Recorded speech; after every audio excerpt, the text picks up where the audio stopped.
Hey everybody, how we doing this fine, wonderful evening? Of course, I have Eugene up here with me, American Pride, Ohio himself. How you doing tonight, Eugene? Oh, I'm doing pretty good, brother, like any other time. How about you? Oh, buddy, you know me, I'm good for nothing. Figured we'd get on tonight. I know that my car, I need to fix it. There's other things going on in my life, and I haven't had the opportunity to jump all over it like I wish. But anyway, um, that doesn't mean that I don't miss everybody out there. I'm sure you do too. And I know Della does. You know, she was wanting to ride a little bit this Oh, weekend yes, sir. too. So, she got kind of let down. She couldn't get out too. So we figured we'd get on here and talk to y'all tonight at least. Maybe talk to each other, talk about the channel. We'll see. We'll let the topic roll like we usually do and see how we get along. But basically, guys, I just couldn't stand not to stream. I drive around so much and talk to y'all so much, I get to missing you when you're not around. Do you have that problem, Eugene, or is it just me?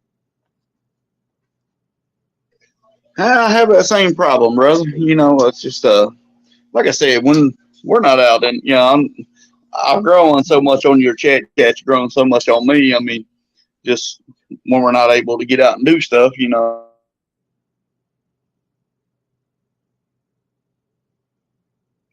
Nope. I don't know if your internet went out or if mine did. Can you guys hear me or can you hear him? Somebody let me know. I'm not sure if it's mine that went out or his. I lost him all of a sudden. a little crazy when we ain't able to get out there and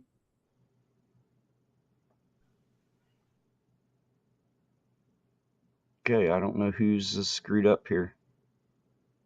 Can you guys hear me at all?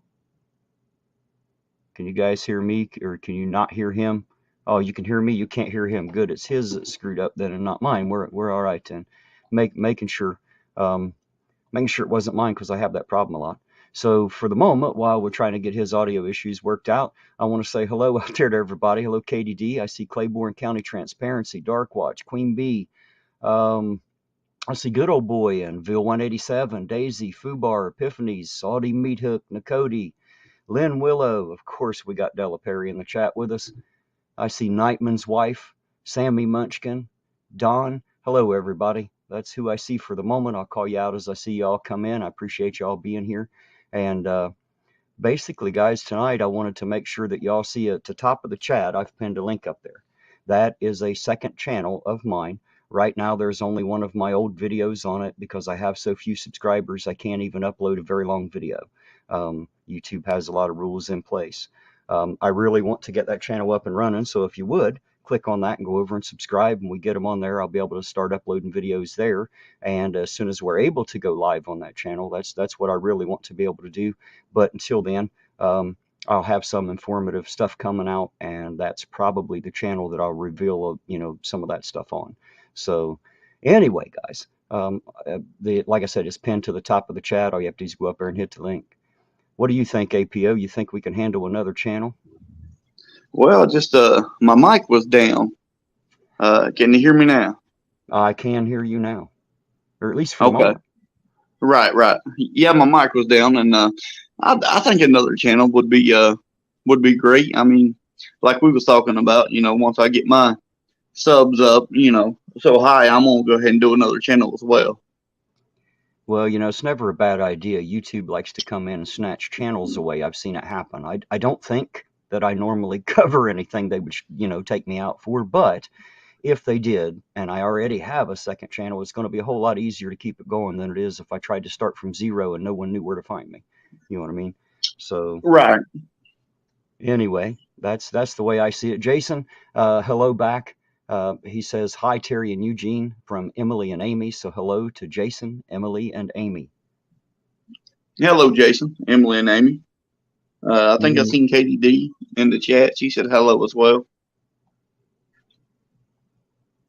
let's see. Who else do I see in here? I think it's all the same people, Daisy and KDD. I don't know if I called them out. If I didn't, I'm sorry. Hello, and welcome.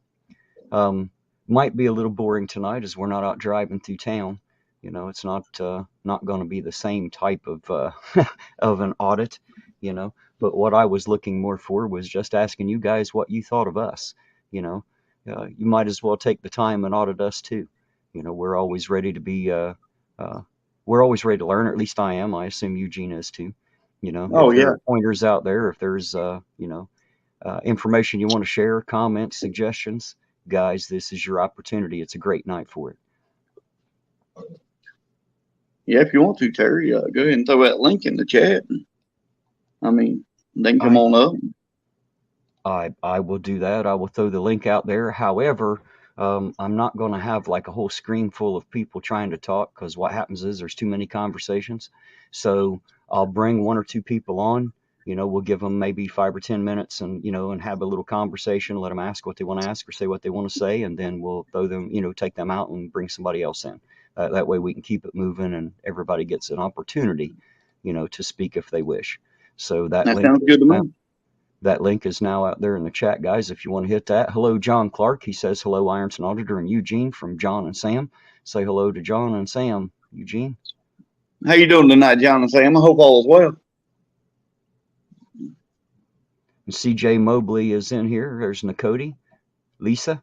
Hey, your favorite person, Eugene. She said, make sure you get that windshield clean, sir. Miss Lisa, I still love you.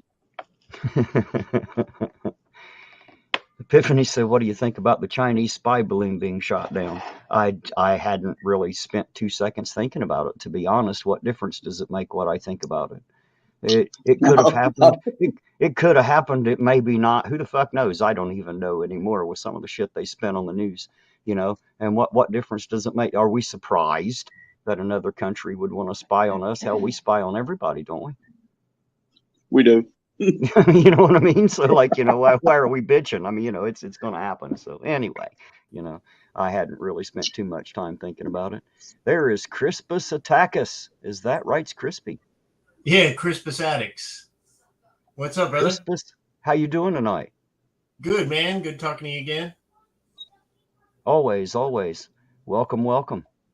Thanks, man. Yeah, you know who Crispus Attucks was? No, I don't. Oh, he was a stevedore. Right at the beginning of the American Revolution. He was a son of an African and son of a Native American. And he was the first person killed by the Redcoats at the Boston Massacre. Sparked this beautiful experiment. I did not know that. Thank you for the history lesson. I appreciate it. Yeah, that's what I'm going to say. What'd you say? Crispus Atticus. What's that? Oh, APO. What's up, man? Good to meet you. What's up, brother? Good to meet you too, man. Did you have anything? Did you have anything in particular tonight you wanted to cover, or did you just come up to hang out? Yeah, I just saw you were live, and then I saw you were gonna have people come up. I didn't know what it was about, but I just decided to show support. Maybe give you a first look at my scoop. I just got the story, so I don't have any video or anything yet. But a friend of a friend, I just covered a story on him, but he told me his butcher was pulled over. He was in the back seat of the car. His son-in-law was driving, and he didn't want to give his ID to the second cop. He gave it to the first cop. He didn't want to give it to the second cop. Hey, Claiborne. But the second cop threw him in jail for resisting, and he's fighting that charge now. Even though he gave his license up and he was just a passenger in the back seat, they got him for resisting.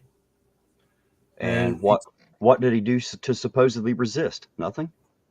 He didn't give his ID again to the second cop. He gave it to the first cop, and the first cop saw he's a commercial driver's license and he's got federal clearance and shit, right? So there's no problem.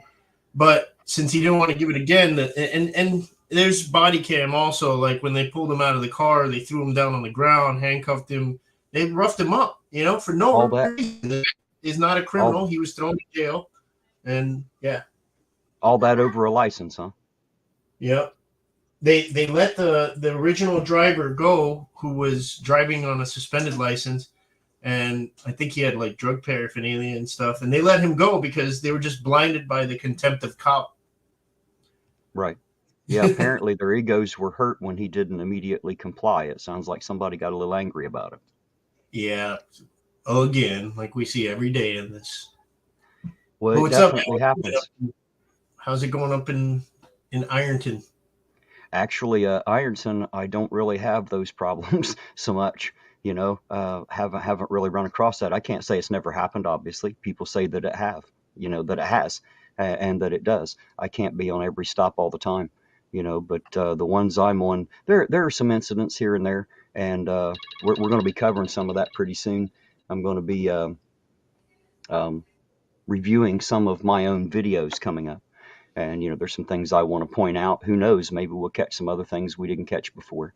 We'll be talking about some of the things that they've done and how they've done it, and what we, especially my local subscribers here, what we particularly think about it. If we don't like it, then it's our time to get together and go change those things. Right on. Yeah, I want to thank everybody who's watching this and everybody who's saying hi, hi back, and thanks for everyone watching this in the future too. Absolutely. I appreciate you coming up, man. It's nice to see that I do have a little support throughout the community, because I'm not supported so much. I'm the different guy, the odd man out, so to speak. Well, I don't see anybody as being the same in this community. We're all really different in our own ways, and if you mean that you have more of a cordial approach to cops than a lot of other people do, then I'm guilty of that too, man. I don't want to yell at cops. And just like I was telling this guy who was arrested, he says he wants to go after them now. He wants to become an auditor too. And I said, well, the first thing I did was talk to a lawyer, and that lawyer is going to tell you the same thing they told me if he's any good. Is that whatever you do, keep in mind that a jury of bootlickers may be watching your video to decide your fate one day. Right. So be professional.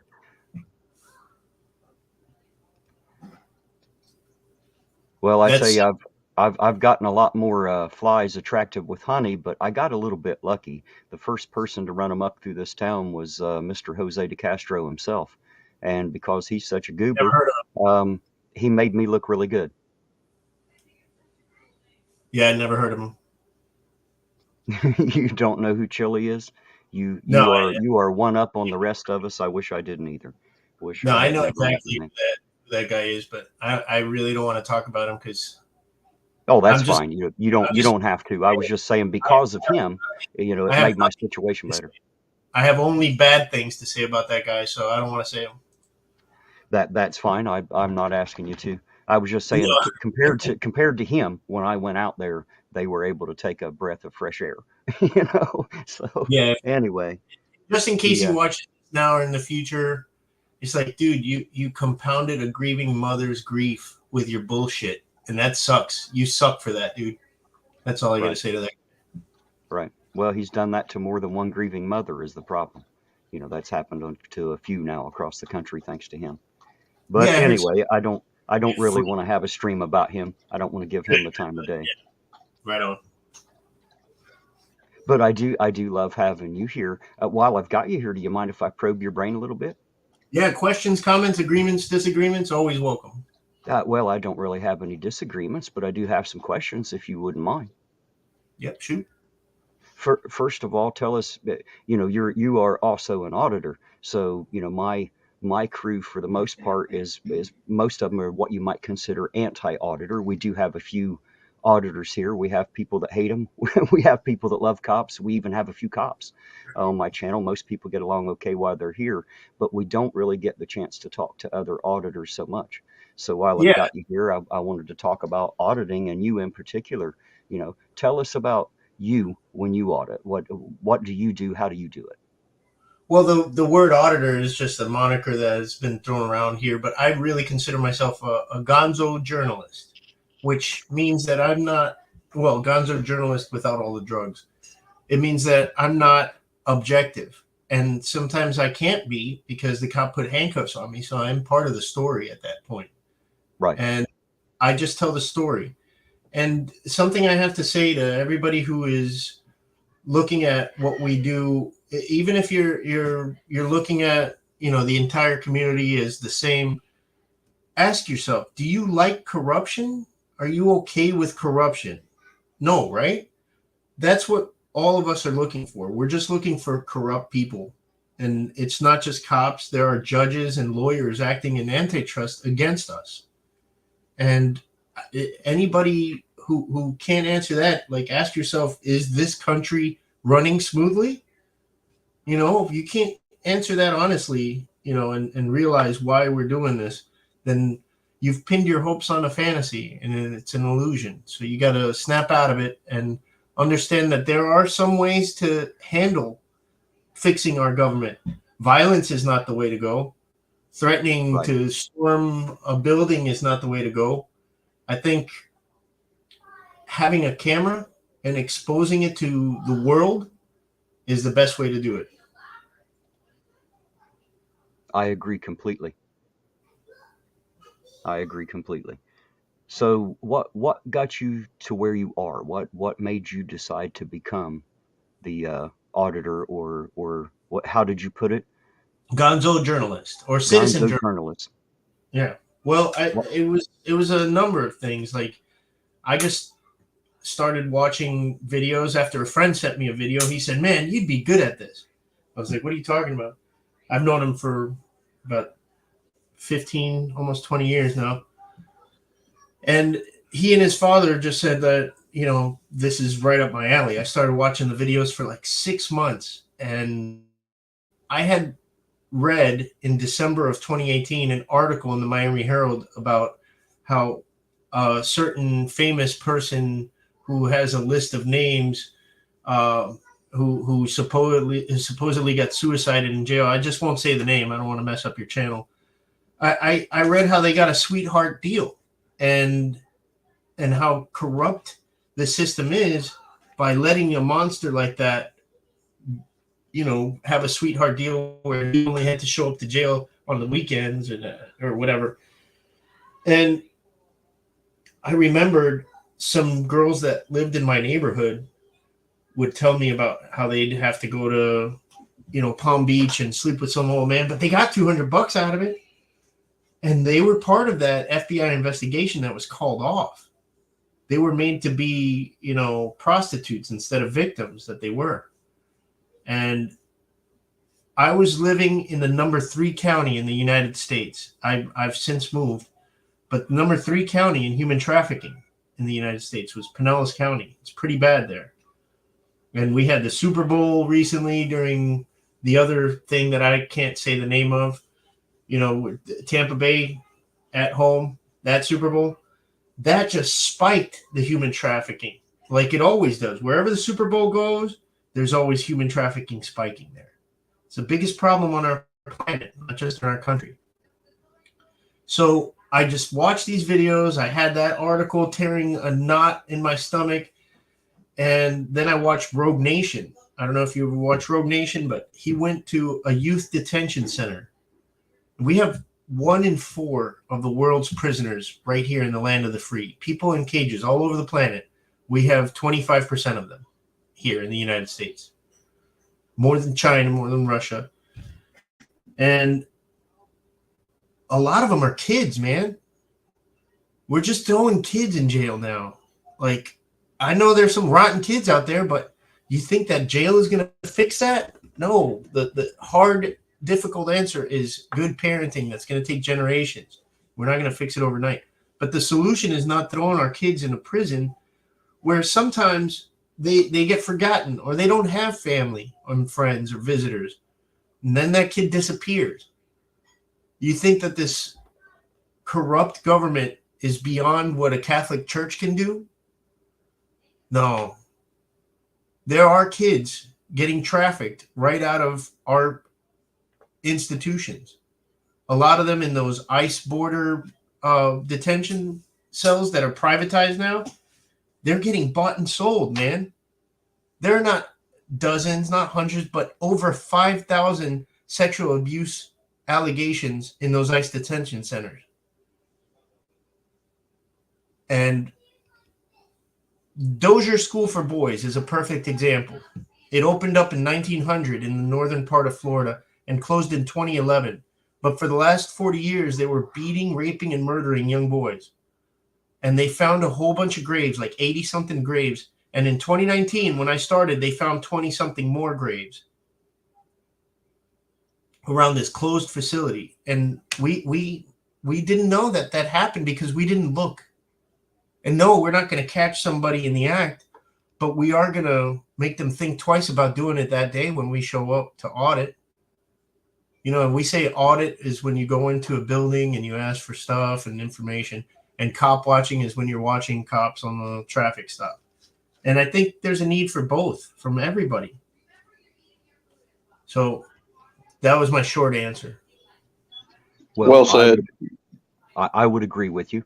And though most of what you see on my channel is nothing more than cop watching, I do a little auditing here and there, have done. I've got some things that it's coming in the future. I'm still waiting on things. You know how long it takes when you ask for certain things. It takes a while to get that. You're going to get it, but it's going to take a bit. Or at least it does for me anyway. So what is it, if, I guess, let me think of a way to put this. What is it that you would like to change directly? What do you think that we as auditors can change directly, and how would we go about doing that? I think if we show them that we're going to keep showing up with our cameras until they all have cameras and they're running and they don't redact them or they don't mute them themselves, I think, yeah, like if there's a victim or somebody that needs to be redacted, I think the records department should be in charge of that. Some civilians that have been trained on what to do. But you see it all the time. Cops will mute their mic when they're going to conspire to throw an innocent person in jail to drum up a charge. That happens in almost every video you see out there. You know, so I think every cop should have a body cam, whether they're a captain or not. I just was told by a captain, oh, I'm a captain, I don't have to wear a body cam. Like everybody else does. Wow. Like she said it with such a little like skip in her step, like, yeah, ooh. This is the Like same she's getting one over. Yeah. So not only that, I want a lot. I have a 13-point you know, plan to reform police. And I don't think I can do it better, but I think they can do it better. You know, I don't think that they're Right. really trying as hard as they should to do it better, because I was just in LA at the police academy, and Sergeant Tom, who is a trainer there, said it to me. He said, what we're doing is we're not hiring people for their skills. We're hiring people for what they don't have on their record. I'm like, yeah, so you're basically getting people who never got caught. You're like, oh, you can hide stuff. You're good. You're one of us. A lot of hiring is the problem. And people say, oh, nobody wants to do that job. Nobody's we're short staffed. Right here where I live, there used to be 300 cops. Now there's 150. You know, not right here where I live. 10 miles south is a big town, Right. and they have 150 cops, half of what they used to. But you know what? If you walk around acting like an asshole, it's not very attractive to somebody who wants to go help society. I don't want to work with, you know, people, and I'm not calling cops pigs, but I don't want to work with pigs wallowing in mud all day. You know what I mean? It's got to be an honorable, noble profession. That, again, I want my kids to look at them with respect instead of fear. If I'm gonna, you know, try to join their ranks, you know what I mean? Right. Well, I see it just a little bit different.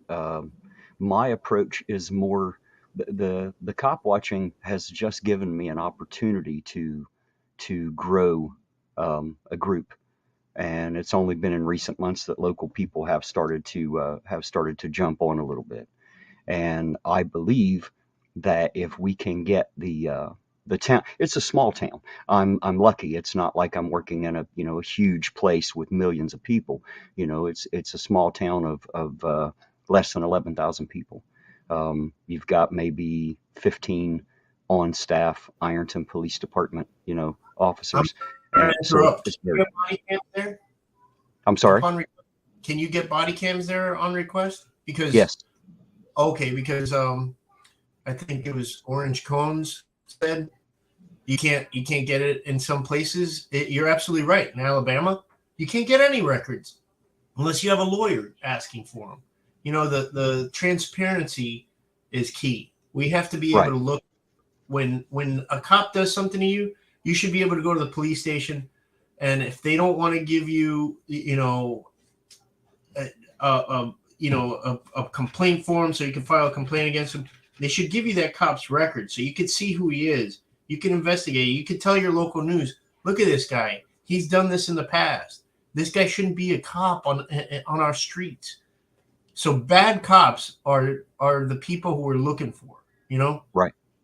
Good cops shouldn't have a problem with that. If you don't like with bad apples, help us help you. Right. That's what I've been telling them. It's like, if you don't like it, help me help you, man. Because it's Well, really, I'm tired of doing this myself. right. It takes a lot of time, and I don't think people understand how many miles we put behind us, sometimes some weeks, some months in order to do what we do, or at least I do anyway.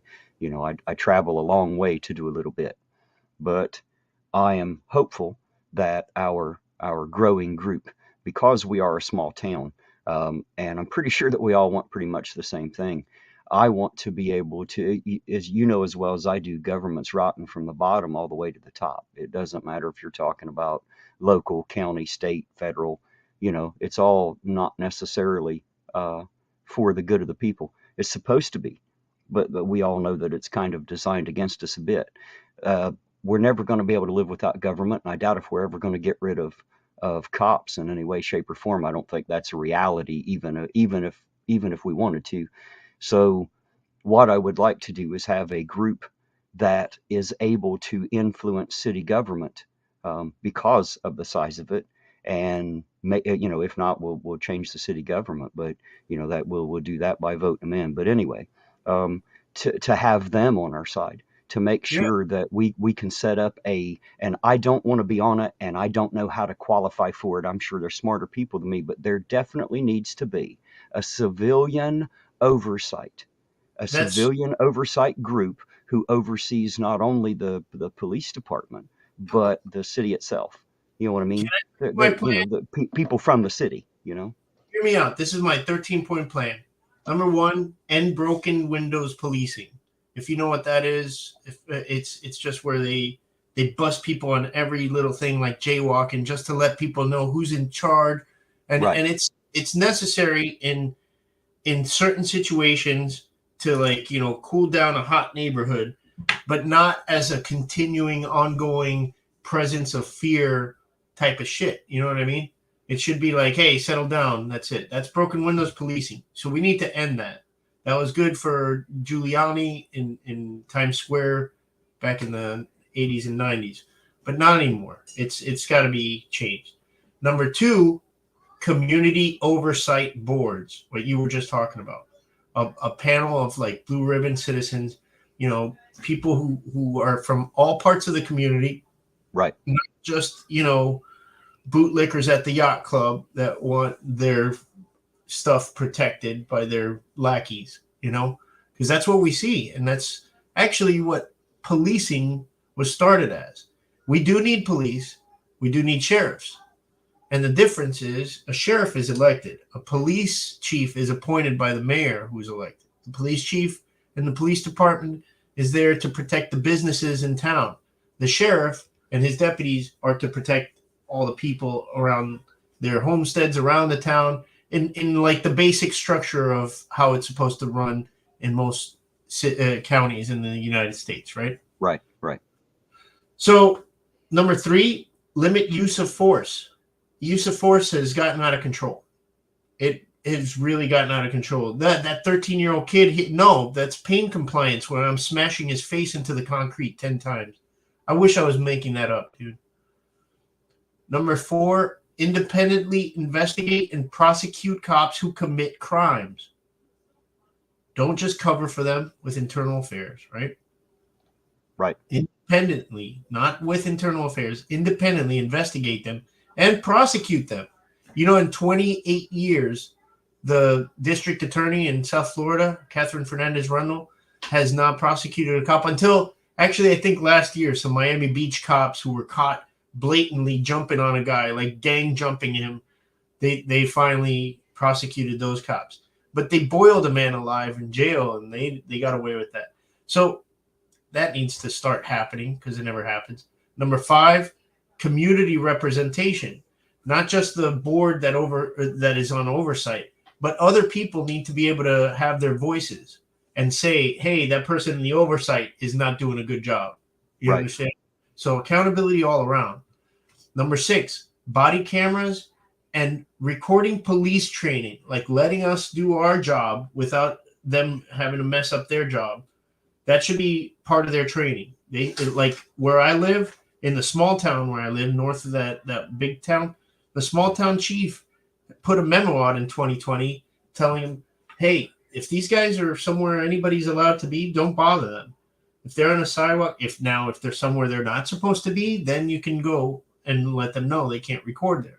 But if you see somebody with recording it, you can't threaten them with arrest. You can't do this stuff. And he's a pretty good police chief. We talked. So body cameras and recording police training. Number 7, redo training with an emphasis on de-escalation. A lot of these cops are making it just to be able to throw somebody in jail for their feelings. You know, we have to stop that. It's a weight on our court system. Our public defenders are overwhelmed. They have their desks full of files of people who didn't really commit crimes, but they have to go to court, and the prosecutor is going to offer something, and they take 30 days just to get it done and over with, and they overcrowd our jails. That's contempt of court by the cop who threw that person in the system for no reason. So, de-escalating, right? And for-profit policing. Cops are trying to make quotas and justify budgets, and we have to stop that. And justifying budgets, they get free stuff sometimes, like military equipment. Number 9, demilitarize the police. You remember, I just came back from the LAPD Police Academy when I went out there. And you're right, we travel a lot. I went 2,500 miles one way.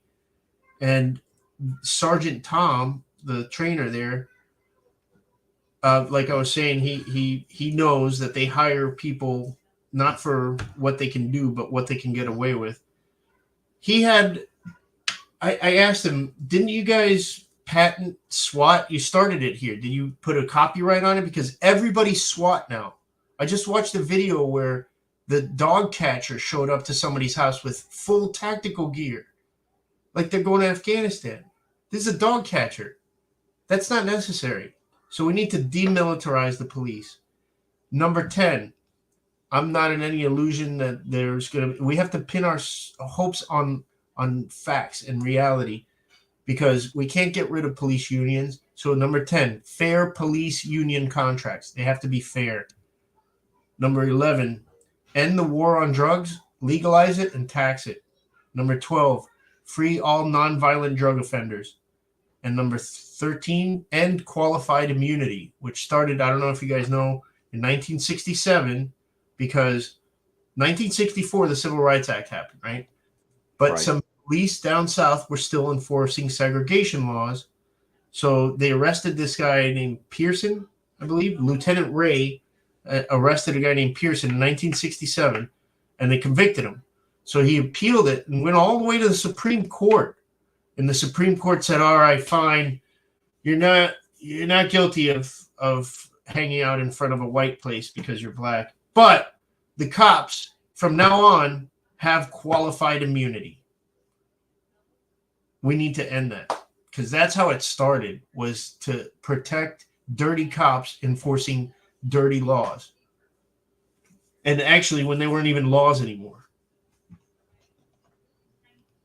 Well, I've got to be honest, I don't stand in disagreement to any of that. I don't understand the whole qualified immunity thing, so I will state that I do not understand the whole thing, and I don't know. I'm sorry, the city or the county pays for cops' mistakes when they claim qualified immunity.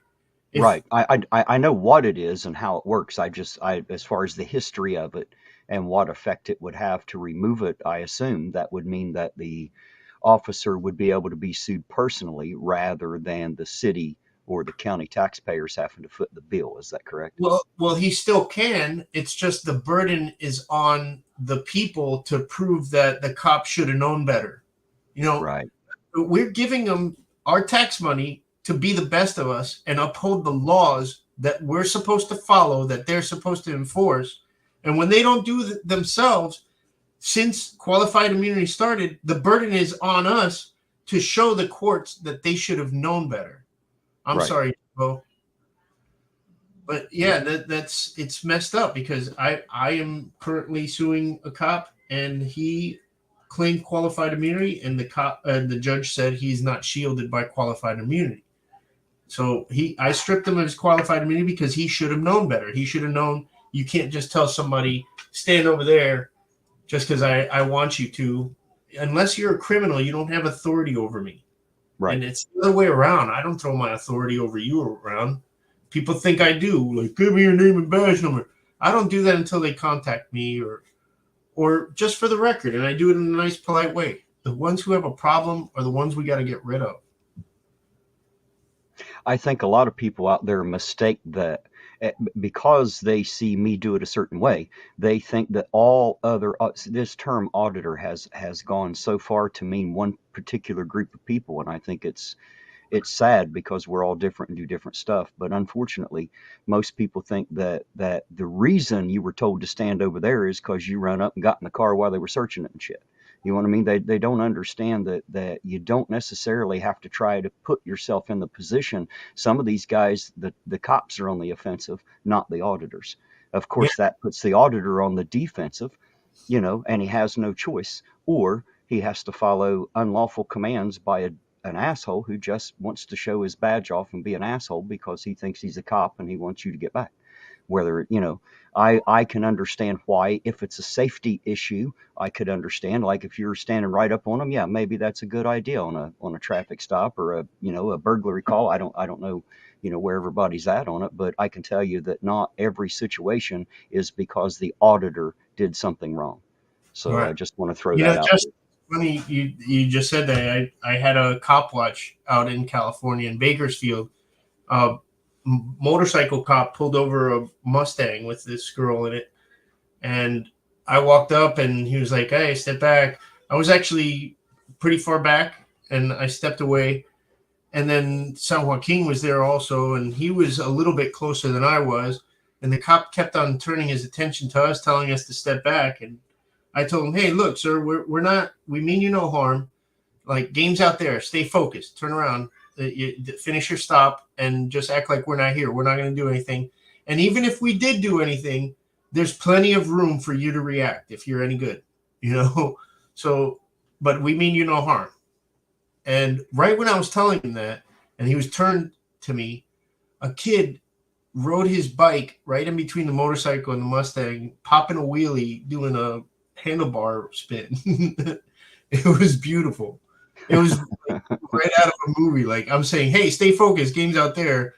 And he's like, "No, you're distracting me." And the guy's riding behind him right when that's happening. Well, guys, I'd throw that link out there again. If you want to come up, come on up. You guys know how to click the link there. Jump in the back end, we'll bring you up. I told them, if they wanted to come up, if they wanted to talk, had comments or insults, anything they wanted, I'd bring them up and give them 5 or 10 minutes to speak and, and keep them rotated in and out. You threw a wrench into the gears by showing up, but I want to say I damn sure appreciate it. I like having you here. Thank you. Cops should not have to worry about idiots with cameras while doing a traffic stop. Just saying, for a friend. Absolutely. They should not have to worry about that. Like I say, be alert, not afraid. Don't worry about me. Like, focus. And if I did do something stupid on camera, you got it on camera and you got a gun. And I think sometimes the law enforcement in certain places, it's not the same here. We live in kind of an interesting little place, and it's just not the same. Getting an echo from you, good old boy. I don't like any of that, Nicody. I don't like people showing up to private businesses. I've actually done a private business before, but it was Raytheon, the weapons manufacturer, and they make things that melt people. That they did in 1989 in Operation Just Cause in Panama. I'll look it up. They melted people. So that's the only private business I've done. And if you gotta go to a pot shop and do that for content, I'm sorry, man, but heroes work there. Leave those people alone. And then pepper spraying people. I got my wife pepper spray. I wouldn't use pepper spray. I've had a couple people go hands on with me, and I went hands on back. And just like Big Nick says, you touch me, I'll touch you back. I don't ever want to come to that, and it's never really had to come to serious shit, thank God. But I don't want to hurt anybody, and I don't want anybody to hurt me. Right. I think there's a common consensus among a lot of law enforcement that every single citizen out there is a danger at all times. Do you seem to, because around here that doesn't happen, so I can't say that about my local police department, but watching you guys out there, it seems as if when you walk up, they immediately think you're the most dangerous person ever. You must have guns, you must have knives, you're there to ambush and kill police. Do they walk around with that thought in their head, do you think? They're instilled with that thought by some training that they get, like that retired colonel, Army Colonel, what's his name, Grossman.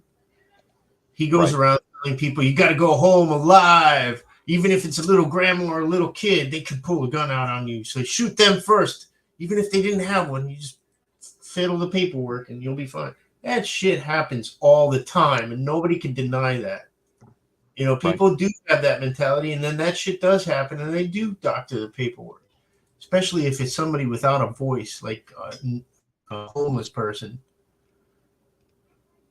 Would it not be absolutely awesome if when we went out there, we knew that those guys with the badge and the gun were there to protect us, that we didn't have to fear them. We didn't have to get nervous when they got behind us and pull over just to keep from them trying to find a reason to pull us over.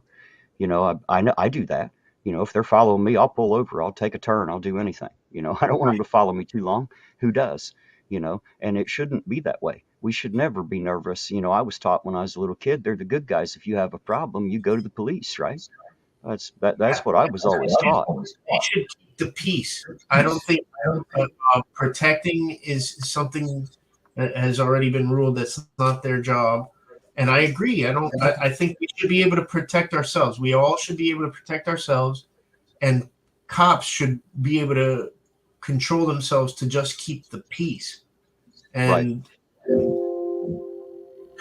I believe we need them. I'm not about defunding them, because I always say, like, the example of my neighbor across the street where I used to live, she was a single lady and she would date some jerks. What if one of those guys, me and my friend Zach aren't going to go stack up on her door and make a dynamic entry? The SWAT team's coming for that. So I believe there's a necessity. Out where in the rural community, you better be able to take care of yourself. There's an echo. Good old boy, I've muted your mic, man. I'm getting a bad echo back there. If you're watching YouTube, also while you have the StreamYard on, it's going to echo back through your microphone, or if you're using speakers and a mic, it can echo back too. I'll unmute it there and see if it's. Nah, see, every time I say something, it echoes right back through. There it is. Maybe that's it. That fixed it, whatever it was. All right. How you doing this fine, wonderful evening? I'm doing fine. How you doing? Oh, buddy, you know me. I ain't worth a damn for nothing, but I woke up this morning and figured I'd get out of bed and make a day of it. I'm here to tell you. The only, I like Rice Krispie, but the only thing I disagree with him is about the police and what they have as far as. I know it looks like they're military, but they're not. I understand that. Don't get me wrong. An armed society is a safe society, but I think that a lot of clowns have been allowed to play with tactical gear and play G.I. Joe, and they don't get the proper training. They don't get the proper weapon discipline that you should get as somebody who is looking and acting like a special operator. Look at what happened with Tsarnaev, the Boston bomber, right? Remember his brother died? His brother died how? He ran his ass over. The bomber ran his ass over. But Well, every citizen journalist video you see has like this fireworks finale display of gunshots going off, thousands and thousands of rounds, but nobody got a hit. And then when he went and hit in a boat later on, thousands and thousands of rounds again from other citizen journalist videos, and they just grazed him. Dude, well, those guys suck. I think that police do need good equipment, because if they go on raids and stuff like that, the criminals today have AK-47s and all these other kind of weapons. I don't think they'd necessarily do it because they want to intimidate. I've not seen that. I got to be honest. I've not seen armies of criminals with AKs taken on the police. I've never seen that happen anywhere. I've never seen that happen. I'm just saying.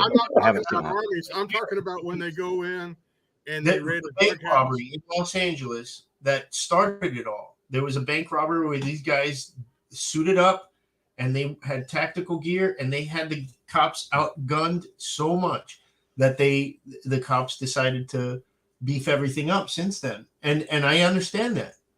But if you're going to do that, then at least train properly, not just have everybody doing that shit and then handing off their weapon to another guy. That should be your own weapon. I actually watched the Miami-Dade police, like, they handed the rifle over to the other guy, like, at the end of the shift. I'm sure they have more rifles. That just seems stupid to me. I know it sounds stupid, but because it is. It was something like, if you think of one or two of the possibilities that could go wrong in that situation, think of the thousands that you can't think of, you know? Like, somebody doesn't clean that weapon properly. Next time I have the weapon, I didn't clean it when I first got it from him. Something pops off, I shoot, and I have a catastrophic malfunction, and the thing blows up in my face, and the bad guy gets away. That's just.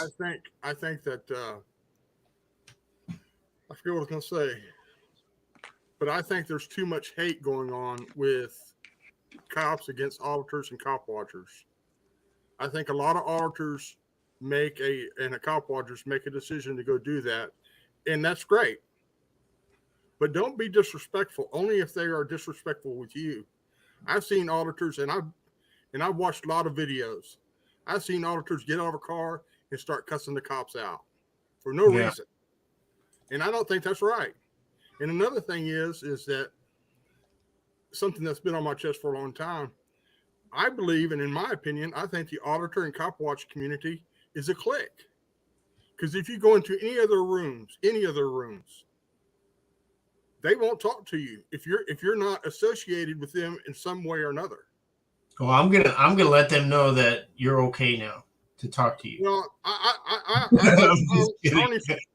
I know what you mean, but you got to think, like, who does this? There are a lot of weird personality quirks in every single one of us. And you're right. I don't like when people cuss at cops. I don't like when people cuss at anybody. I don't like when cops cuss at citizens, you know, and that shit happens. I do believe it's necessary. I think that sometimes that auditor is needed to test and find the cop who doesn't have the bearing to hold that badge, who can't tune that idiot out and do his job correctly, you know? Some of the best people that I've seen, and a lot of people are going to disagree with me, is Amagansson Press. He is the best at dealing with cops. And he doesn't yell at them, he doesn't cuss at them, he doesn't disrespect them, he just challenges them on their intelligence. And another one is Barry and Transparency. He's another good guy. And he doesn't cuss cops. He's very respectful, stays at the same tone all the time. Never yells or nothing. And he knows the stuff. He's not stupid. But some auditors out there, they push their luck. And that's what gets them in trouble. And that's what gets them in trouble. Well, Rights Crispy and I are definitely not among that particular group of. Well, I'm just talking. I know Rice Crispy. I've seen him on video and stuff. I'm not against him at all. Is what I'm saying is that there's auditors out there that need to take a chill pill, because you know, they approach things differently. You need to approach things differently, not be so cocky and be so rude. I was just gonna say that same thing. I did a video just recently with Rogue Nation, and it was at a jail here. And you're absolutely right. Every situation I treat it differently and dynamically. I don't treat every cop the same. I don't treat every person the same. You know, in every head there's a world, my grandma used to say. And I went to the jail, and these cops said, no, you can't be in here. You can't record in here. We're in the lobby where we could be. And a sergeant and a lieutenant came out, and they said, you got to leave. So I walked out with them. I'm like, okay, let's walk out. But while I was out there, I was like, look, what you're doing is wrong. I'm telling you guys. And we walked back in. You know, there's a way to de-escalate things where it might look like you're just capitulating and bootlicking or whatever, but you're actually just helping the other person grow as a professional, as a human being, and as an American to understand our rights. And sometimes people are open to that, and most people don't. They're ignorant. Well, me myself, I can say that I've never had an issue. I had one issue with cops a long time ago, and they treated us like shit. But that doesn't mean I hate all cops. Not all cops are the same. Right. Some are dicks. Some are good guys. And just because you go into a room like Ironton Auditor or whoever, and just because I stand up for the cops, I'm a bootlicker. That's not correct. Yeah. There's nothing I hate worse than a shitty cop, a fucked up cop, a crooked cop, or whatever. Well, you don't have to prove yourself to anybody, man. But I'm just saying, but being a bootlicker, I'm not sure what that means. Because I support police. I support good police. Yeah, but there are people who watch our videos that fail to see the bad guy that we're recording and just focus on us. And they just hyper focus on, like those 30 years to when I went to the brig in the Marine Corps. I went to the brig for 25 days because I wrote $170 in bad checks. But I didn't get kicked out of the Marine Corps like they're saying. And it was 30 years ago on my first checking account, man. I thought I had checks. I had money. I was wrong. I was a stupid kid. But that's what a lot of people they don't see the guy who just beat the shit out of somebody to death or just took a homeless person to jail for no reason. They focus on me. Those are bootlickers. A lot of people create their own problems with the police. Not saying all of them, but most of them do. Sometimes you are correct, and sometimes that's just the opposite. I think we know that it does go both ways. I agree with you that auditors should not be arrogant pricks. I will agree 100%, but at the same time, neither should the cops. No, especially the cops, even if the auditor is being an arrogant prick, they should be able to be trained well enough and respectful enough to not return emotional kind, if that makes sense. I know it's tough. I know they're just people. I get it, but they do have a very important job. You have a position of power, and you come from that. If you just look at it and you're like, hey guys, what's going on? And it shows your strength. You're not afraid. You have nothing to hide. Like, watch me do my job. Like, rest in peace, Jay Surreal Camera. He was a tattoo artist, right? What happened to him? He overdosed. He overdosed on fentanyl. And yeah, it is. But you know what? We changed the end of his story. His kids got $12,000 in donations from the community to change the end. Oh, he was a good guy. He was, and Colorado, Adam, George, Zebra, 518 on it. We're getting your radio traffic there, Fubar. There you go. I was going to say. I think he's listening to the scanner on the back end. Well, good old boy. I'll give you a last minute or two here. Is there anything final you wanted to ask or say? No, Rice Crispy, I do like you. I think you're a good guy. I just wish you would, when people come into your chat and say, "Hey, all cops are bad." That's not true. That's I've always said that. I've always said, there are a few good apples. There used to be bad apples, and it got out of control. Now, and that's what Nightman's wife. If you're there to teach, but get pissed when you get proved wrong by the cop, I've never ever gotten pissed when I get proved wrong by anybody. When I am proven wrong, I learn something and I grow. I appreciate it when people do that. If you tell me, "Hey, you got spinach in your teeth," thank you for telling me instead of letting a pretty girl tell me. That's well. The thing of it is like I know this is a bad subject, but like Chili, he is totally focused and has no, in my opinion, has no earthly idea what he's talking about. That guy's a scumbag, a charlatan. He's an idiot. Yeah. And he's too hyper focused, like you said, that all cops are bad and they're all out to get you and have dominion over you and all that crap. I have a meme I always share with the rest of the community. Whenever they bring him up, I just share that meme in whatever chat I'm in. It's one of those Facebook flags. Like, I've marked myself free from Chili's harebrained schemes today. Exactly. Never have I. He sent me a friend request recently. I was like, "Are you kidding me?" Wow. Hey, Ironton Auditor, Terry, sure. Thank you for letting me come up. Rice Krispie, yes, keep sir. up the good job. Have a great evening. Thanks. Good old boy. I appreciate you coming up, man. Promises I'm going to quit this shit soon and focus on my homesteading. So. All righty. Hey, Food Bar, how you doing this fine, wonderful night? Hey, sorry about that. Sorry about the scanner. Oh, that's all right. If that's the biggest problem we have tonight, it's going to be a great Saturday, man. Right. Hey, man, I just want to tell you, I'm probably one of the old school cop watchers. There was no YouTube back in that day. I had a VHS camera out there and we were recording. We weren't doing it for clicks and views. We were actually watching what the hell was going on.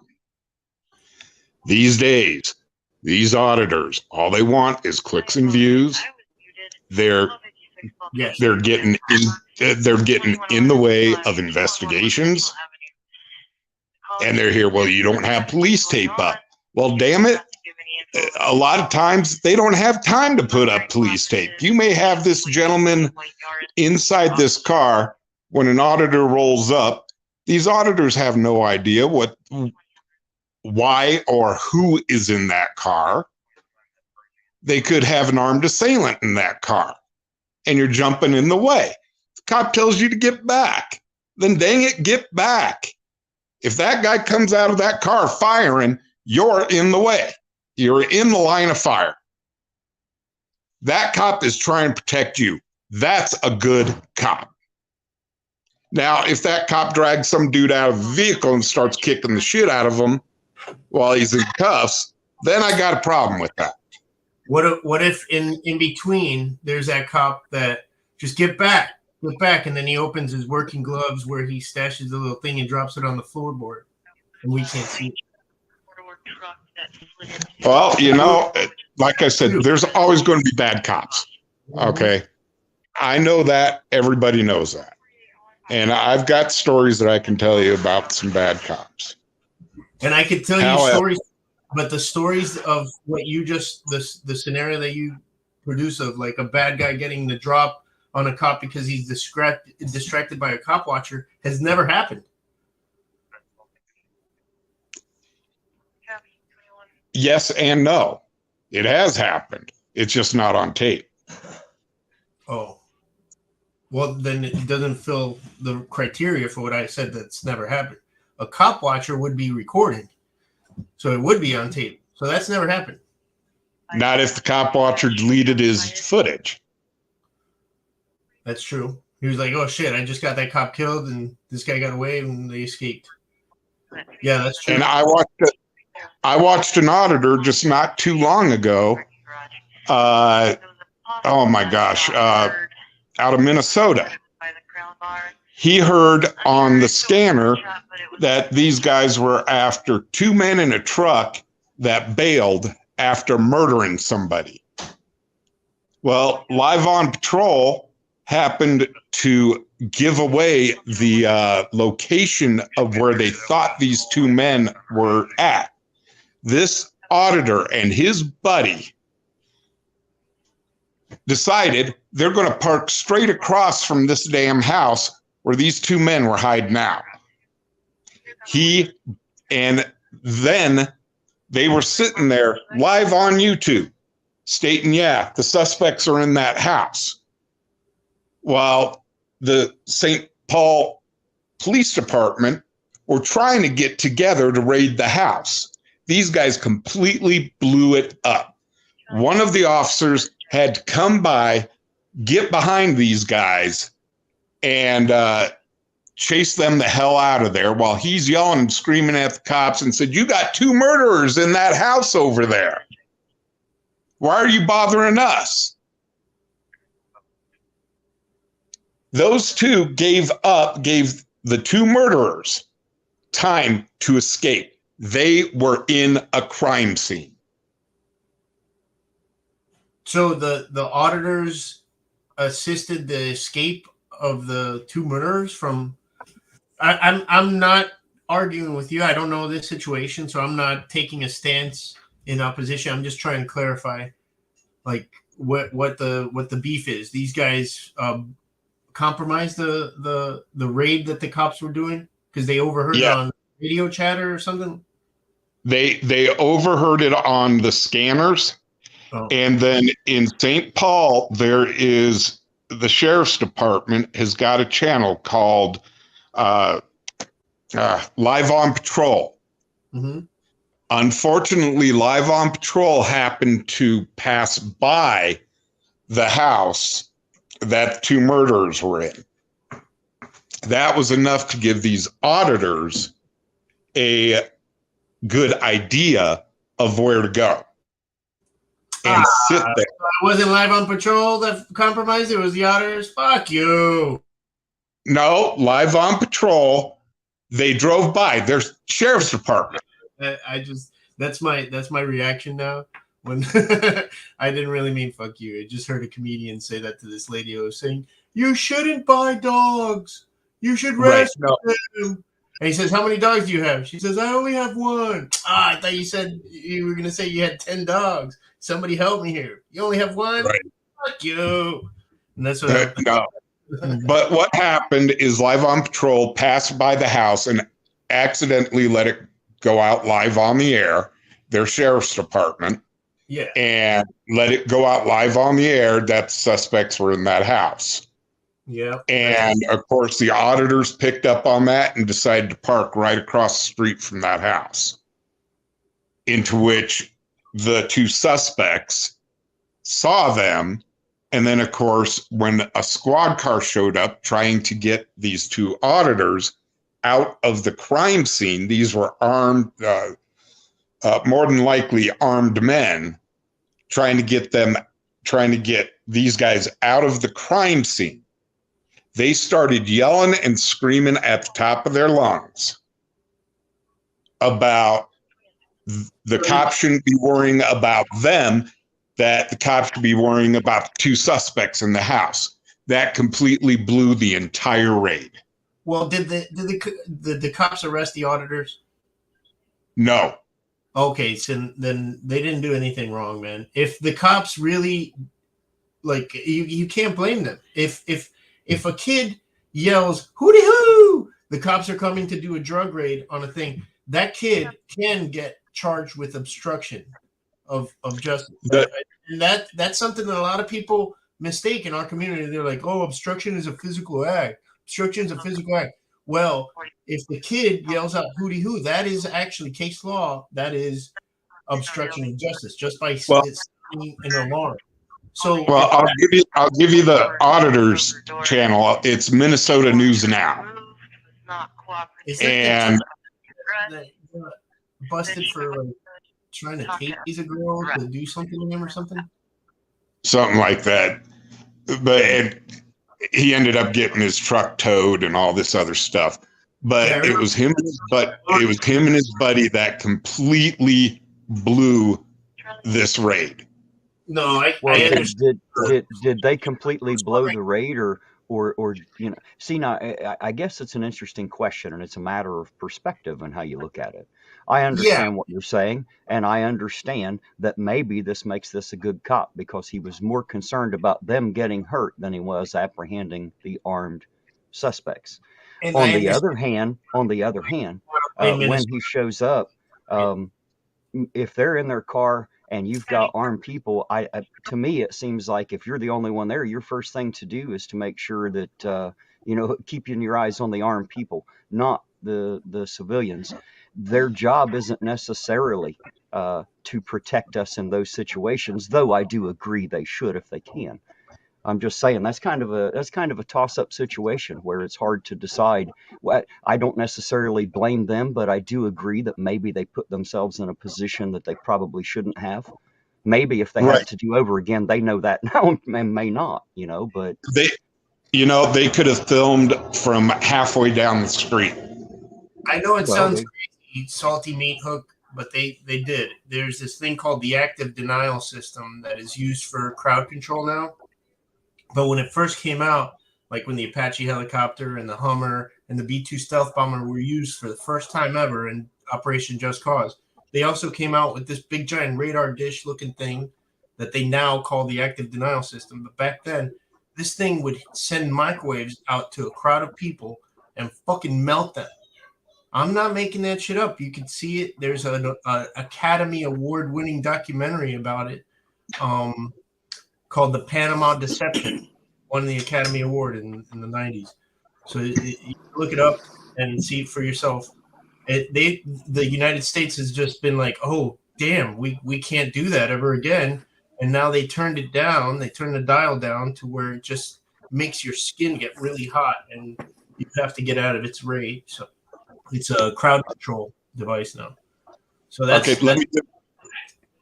let me give a little more context to what was going on here. These guys, the murderers, were going in and out of the house, and they were videotaping these suspects going in and out of the house. Okay, and they were dang near right up next to them. So, how I see it is these auditors tipped off the two suspects. When the cops showed up to get them to move out of there so they could do the raid, by that time the jig was up. They got into the house. The auditor was moved about a block and a half back or so, and he was filming from there.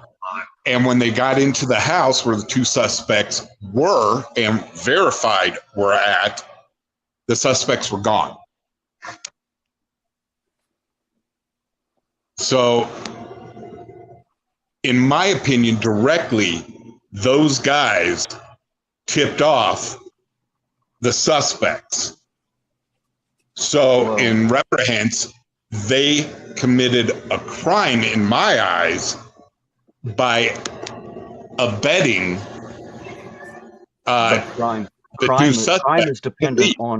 crime is dependent on intent. That's the difference between murder and manslaughter. Manslaughter is an accidental time you killed somebody you weren't trying to. Murder is when you damn sure meant to. Intent definitely plays a role in crime. I agree with you that maybe their presence is what tipped them off. And if you're saying it is, I'll just agree that, okay, that's what happened. But that wasn't their intent. You get what I'm saying? They weren't like directly working with them, from what I understand, in order to tip them off. So I'd say that's probably why they were seen as not exactly committing a crime. Legally, they didn't do anything wrong. However, maybe irresponsible and immoral, possibly. I'll leave that up to everyone else to decide. But we're definitely not going to settle that argument here tonight, I doubt. And there's always going to be people that see it from both sides, I think, depending on who you ask. But for the most part, I agree with you, Fubar. I think they put themselves in a bad situation and probably shouldn't have. Hopefully, they learn from that. Eugene and I did that one night. We put ourselves in a bad situation. We got there faster than we probably should have. And unfortunately, we ended up right in the thick of it. And, we learned a lot that night. We learned to hang back a little, and to make sure before we went driving into a scene. I'm sure you'll agree with that, Eugene. Was that not an educational evening? Oh, it was most definitely. It really was. I mean, to be honest with you, I thought I was shot that night, and I I mean, did really, too. I believed I was shot, and I did too. I'm glad it didn't happen. You know, because this kid was so young, and I pulled my gun on him, and I mean, that really bothered me for a little while. You know, but I come to the you know, just sitting thinking, you know, if that young kid wasn't on all the drugs that he was on, that would have never happened. And I almost took his life. I almost put his life in my hands. And I thank God every Actually, day that that did not happen. actually, Eugene, what happened was he put his life in your hands. That's what happened. It wasn't your fault. It was no, that was just the way it turned out, man. Just, you got to look at it a little different. It wouldn't necessarily. I understand. I wouldn't want to have had to hurt him either. I get it. But what a night, huh? But we did Oh, learn something. We learned that when we see something like that, maybe hang back a little further, before we come in trying to get the footage. So that was kind of my point of that. Fubler, I want to make 100%. sure that I give you a last opportunity to give us comments or ask questions. Okay, I'm sorry, guys. Yeah, that scene just kind of kicked me off. I've watched a lot of these First Amendment auditors. There's a way to audit, and Terry, I really like the way you do audit. Uh, like I said, I'm an old school cop watcher. I've got my scanner running now, but then you've got the aggressive auditors, and they're there to. So don't watch them, dude. I do not. I don't watch those guys, and neither should anybody. Don't watch people who are gonna because that's the thing about people who I always tell my trolls, I call them, to search inward for the source of your misplaced anger. You're mad at me. You want to kill the messenger. I didn't do anything wrong here. Yeah, And like Denver Metro Audit. He's the newest one on the scene. And that guy's just out of control. I've worked with him, but I've never really watched his stuff except for a couple of times. Like when he and like a bunch of people were arrested, he was saying the wrong case. I talked to him on the phone. Oh yeah. I found out that later on. Yeah. So yeah, I'm just saying, guys, there is a line, and like I said, I used to, me and a friend of mine, we used to be out there with the old 8mm tape, and we were taping cops Respect, dude. doing the job, but we didn't.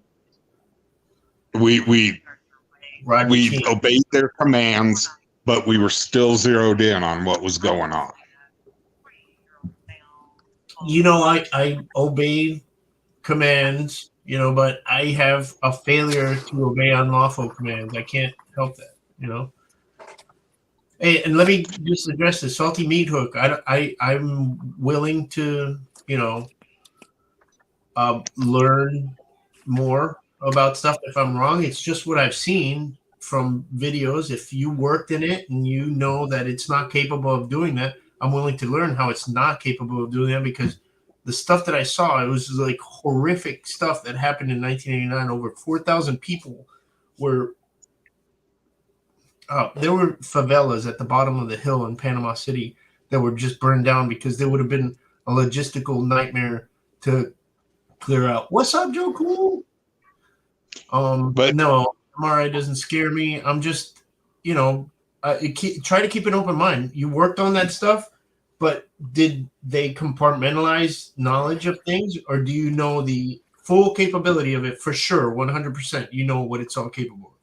I'm telling you, there was a thing that they used on people for the first time. This was the first time we got to unload our arsenal that we built up against the Russians in the 80s. It was our first real. That's just because we felt like it. That's what people joke about, right? Operation Just Cause. And like I said, it was the first time we used the B-2, the first time we used the helicopter, Apache, and the Hummer. And that thing, it just was too much. So now we turned it down. And if you know that the turned down version of it is all it's capable of, then show that to me, because the Academy Award winning documentary, which a lot of people don't know about, told me otherwise, and I'm going off of that. So, Well, Fubar, thank you Okay. for coming up and joining us tonight. It was nice to talk with you. Hey, thank you, Terry, for having me. Y'all Sir, have a good night, and I'll catch you in chat. yes, sir. You have a great night. Appreciate it. Bye.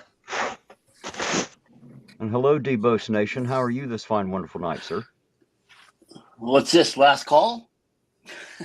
I just assume you're chomping at the bit to say something, so I wanted to make sure I gave you the floor. I just wanted to say thank you to you, Ironton, for putting the show on. It's awesome. Thank you, APO, and nice to have you up here, Rice Crispy. How are you? fantastic, man. Nice to meet you. Just a couple questions. First of all, I want to offset that whole Amagansson Press thing, because I think he's the biggest idiot of them all, and he's on my list. But what is your end game with a lot of this stuff? I don't pretend to have one. I just don't want to sit back and take it. I feel like if those 13 points that I made earlier, I don't know if you got to hear those, if those don't get addressed and become change, hopefully they do in the future after I'm gone. But I know that our grandfathers lost the grip on it, and I want my kid to look back and be able to say, oh, my dad didn't just sit back and do nothing. He saw injustice and he recorded it to show everybody where he found it. That's my Let me ask you another question. Do you think we're going about it in the right way? Who's we? And we as people in general, like all of us, not a side or any side, but do you think that there is a way that we can do this up the middle? No. I think dim-witted catchphrases carry more weight than the truth today. I think that oversimplistic solutions are popular and waste money, and people love them. So no. I told you the 13-point plan. I don't know. I told you the audience, but I don't know if you got to hear it. But there's 13 points that I made at the beginning of this that I think we can do to help policing. Did you hear those 13 points, Debo? I did not hear all 13 points, no. Hey, Rice Crispy, why don't you go ahead and repeat those? And while you do that, I'm going to step away from the mic for just a minute. I'll be right back. I'm listening. All right. I won't break them down like I did before. I'll just name them 1 through 13, and you can rewind and see that. Number 1, end broken windows policing. Number 2, community oversight boards. Number 3, limit use of force. Number 4, independently investigate and prosecute cops who commit crimes. Number 5, community representation. Number 6, body cameras and recording police training. Number 7, redo training with an emphasis on de-escalation. Number 8, end for-profit policing. Number 9, demilitarize police. Number 10, fair police union contracts. Number 11, the war on drugs and legalize and tax it.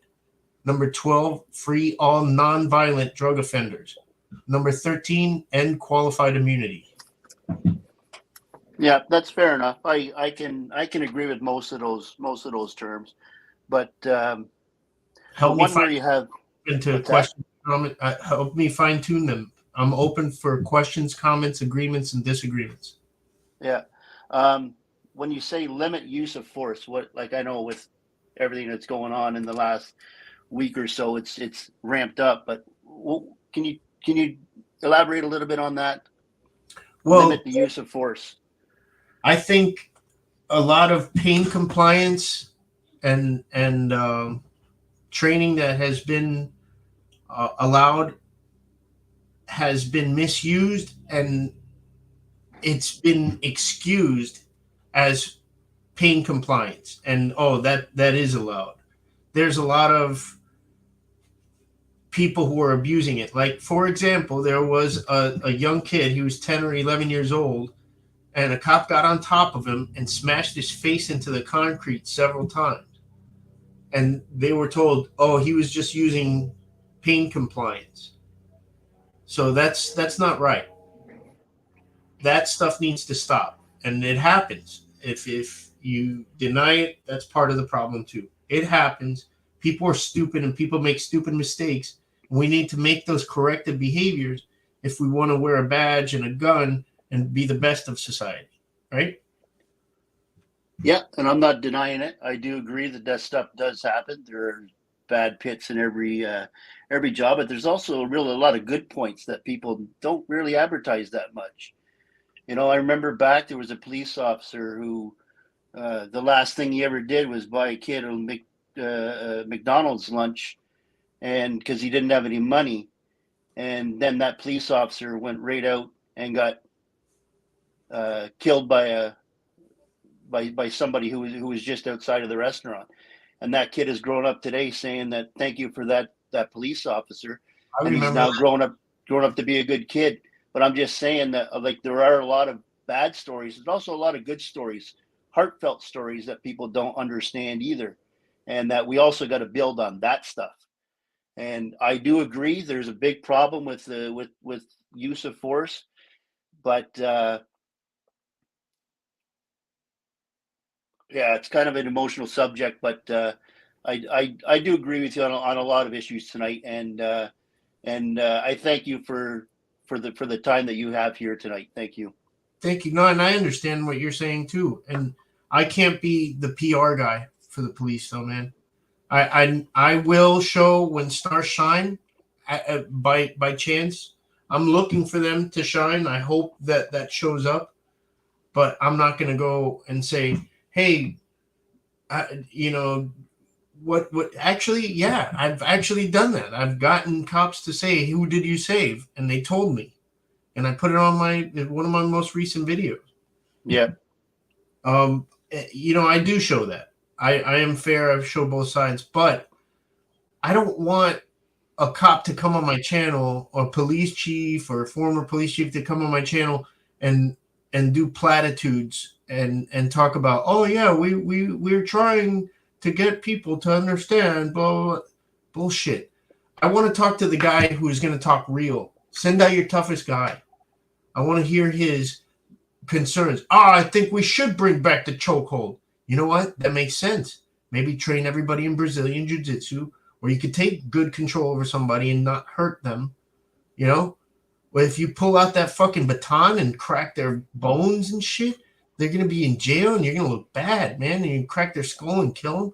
But if you could bring back the chokehold, if you do it properly and do it correctly and neutralize somebody and not hurt anybody, that's different. You see those viral videos of MMA guys trapping people in the store. You know what I mean? Yep. So I get what you're saying, man. And I'd like to talk to real people who understand the real practical things. Just like there's a peer-reviewed study made by a lawyer talking about how what we do is necessary for lawyers to understand the practical applications of our amendment rights in the court of law as they are on the street, And what we're doing, a lot of people talk about, that limited public forum. Yeah, that's a big topic right now. And if you're able to I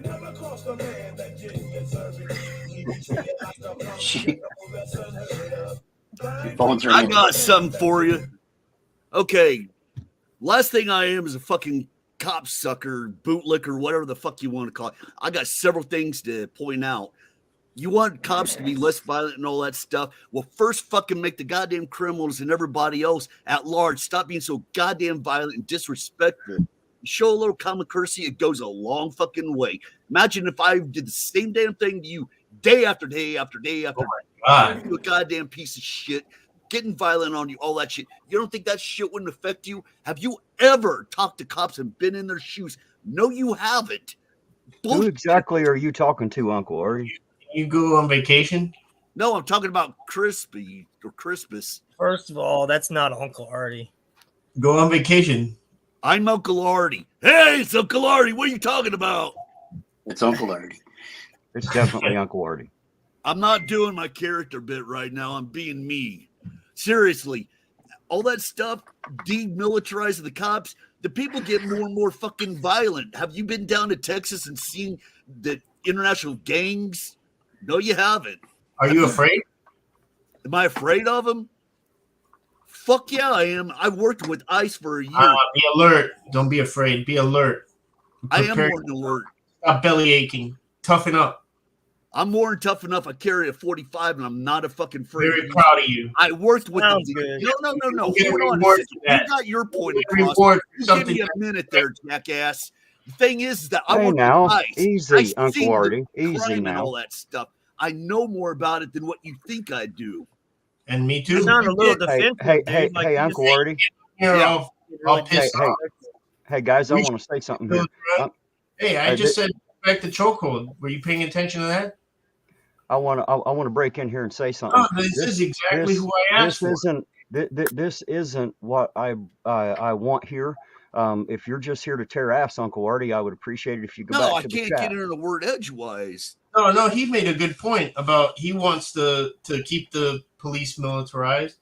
I want a special militarized police force, not just everybody playing. Let me explain. You keep cutting off. Let me explain. You had all that time. I had to come up and refute you. So please give me a little bit of common courtesy. On my I will point, do the let same me thing. clarify. Let me just clarify that I want them militarized and in a SWAT team because that's necessary. Except they should be highly trained. Not everybody should just get an AR-15 and they don't even know how to clear that shit if it's jammed. If you're talking about the Cletus and Barney Fife out in the middle of nowhere stuff, they don't have a budget for it. I agree with you. But where I live in the DFW Metroplex, there are times when they do need their guns. They are highly trained. There's more good cops than bad. The only thing you focus on are the bad cops. There are a lot of people that are good, and you get a lot of people that disrespect them and all that stuff.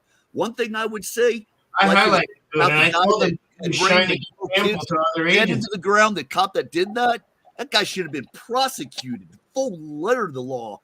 Hey, Artie. Cop gets charged with all that stuff, like the ones that happened in Memphis. Once they're found guilty, given the max, you put cops on a little bit more of a higher pedestal because they're the ones that keep the I was messed up. I was like, once they break that law, fuck them up. You fuck them up. I agree to. Hey, Artie, I got a question, man. Okay. Why would an auditor want to put focus on the good cops? Like, why do they need focus? They're not doing anything people wrong. like Chile? Right? Why do people like Chile and Omaha audits or whatever you call it? Why do they got to go out and be a fucking dick and all that time? He's a jackass. Don't Like I said with Ironton Auditor. It's like I said with Ironton Auditor when we first had Chad and all that stuff doing it. Legislator, he's the cop. I mean, the captain of the Ironton police force. I told him, stick your camera in his face. You record those guys. Don't give him an ounce of slack. He does that. I respect Ironton Auditor. He does all that all the time. Dude, if somebody, because he's not being, he also does a Second Amendment from drowning, gun, open carry. That's great. You see the bad cops, you've got avenues of getting rid of them.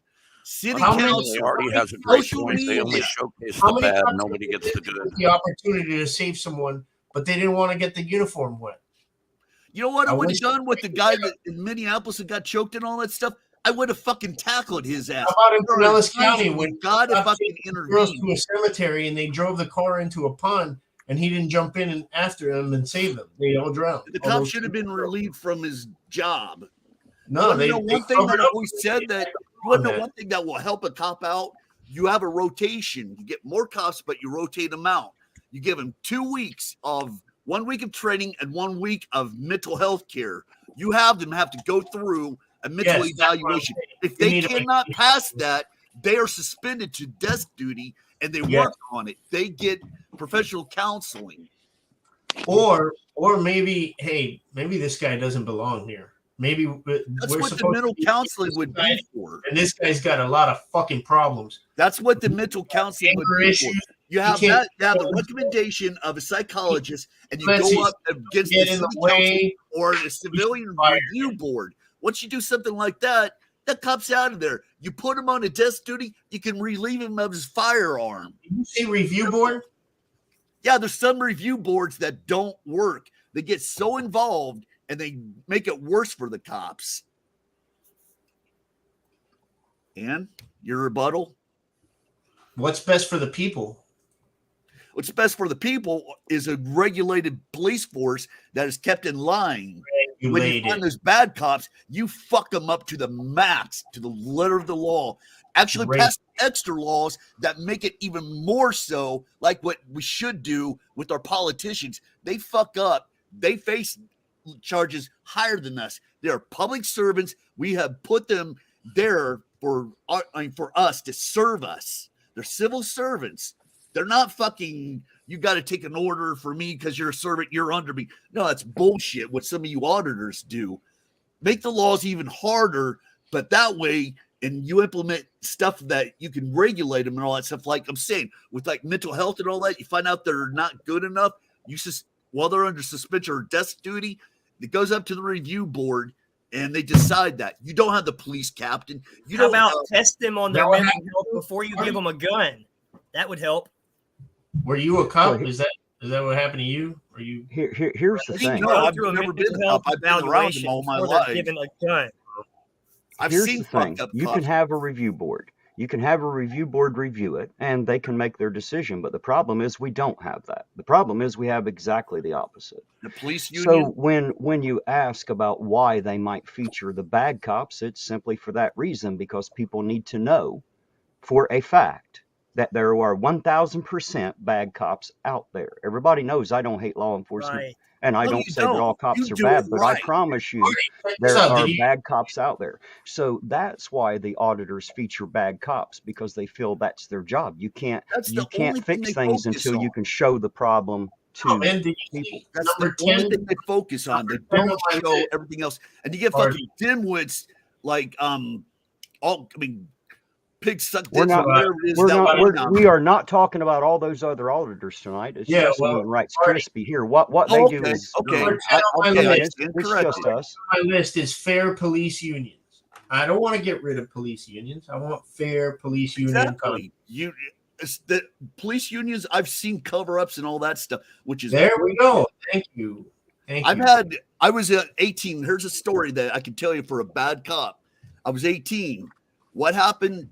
I'm driving by, I'm going, ha ha, and all that, because I seen who the person was pulled over. It was another guy that had gotten pulled over. This is Beech Grove, Indiana. All right. I've got a 16-year-old passenger, my best friend. We're going home, and he had a little bit to drink. I hadn't. It's a long story for another time about that. What happens?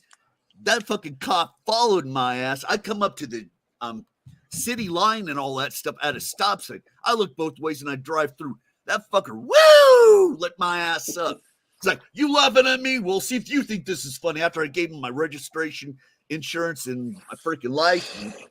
Yeah, that's a bad cop. I didn't know at the time that I could have gone up to the police. I'm not the police, but the judge and the police captain and whatever else at the time and say, hey, look, this guy's out after me just because I laughed or whatever. I got my First Amendment. That's bullshit. I didn't know. Unfortunately, in that time period, there probably wasn't very many body cams. Even if I was disrespectful, you know what?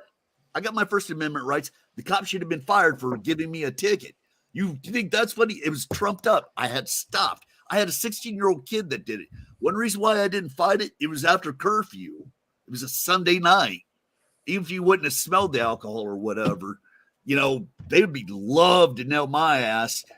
For having a kid out. Auditor. It means I rest my case. The thing speaks for itself. Yeah, and this was like 91, so 32 years ago?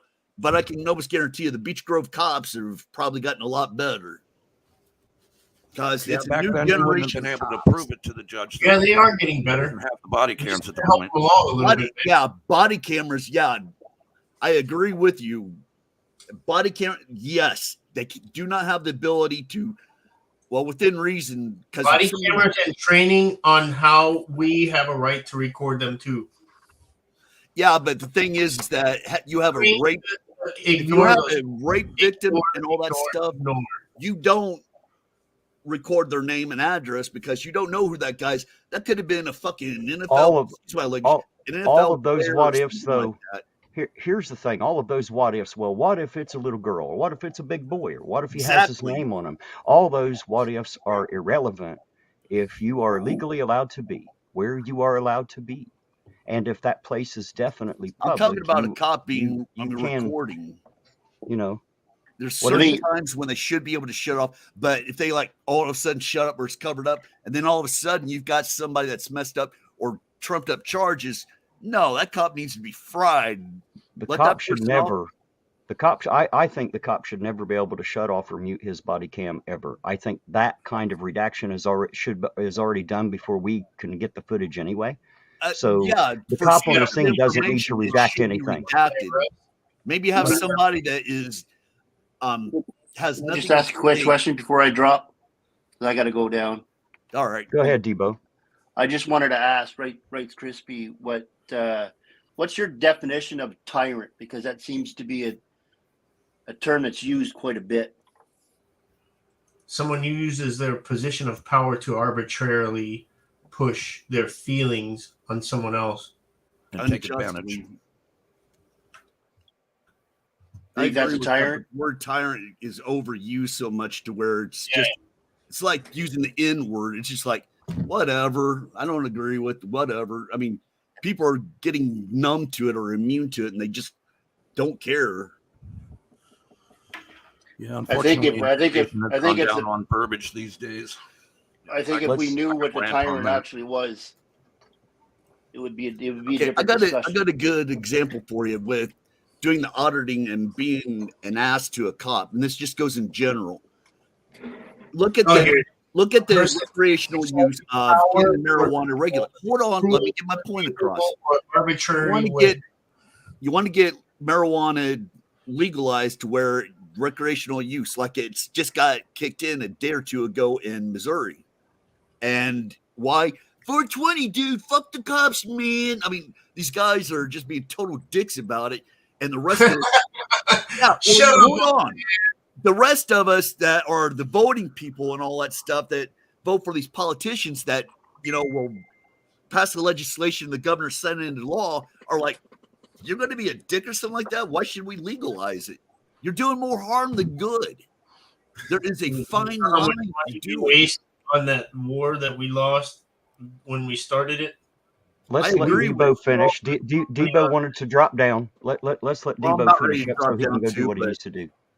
I'll agree with you, but stuff like fentanyl, crack, meth, heroin. Can we let Debo finish so he can? Sorry, Terry, it's all good. Sorry. It's all good. I got it. I'll just drop. No. Debo, good night, Debo. Sir, I appreciate it. Shut up. I'm just saying. I mean, I understand the word tyrant's used quite a bit.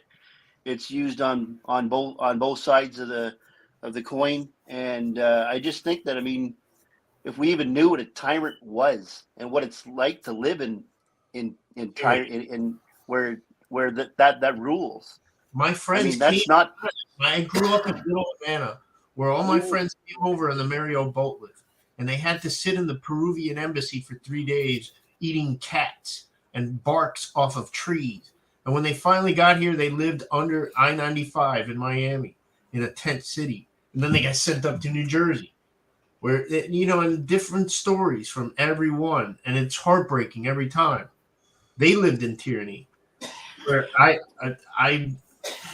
my mom is Dominican. I got to go to Dominican Republic, where we got rid of our tyrant after 30 years. We killed him. And our family still has our land. If somebody says that land is not yours anymore, it's everybody's, I'll be a fucking martyr, And I felt that since I was a kid so much that I actually joined the Free Cuba Foundation and Alpha 66, which was a paramilitary group to end the Castros. And why are people wanting to come here so bad? Exactly. Why do they want to come here so bad? We got to preserve it. When I was watching a cop and a Cuban guy showed up and he's like, "Hey, why don't you leave him alone, you communist?" I was like, "Oh my God, what are you doing, man? You just got here. You don't even know how this works."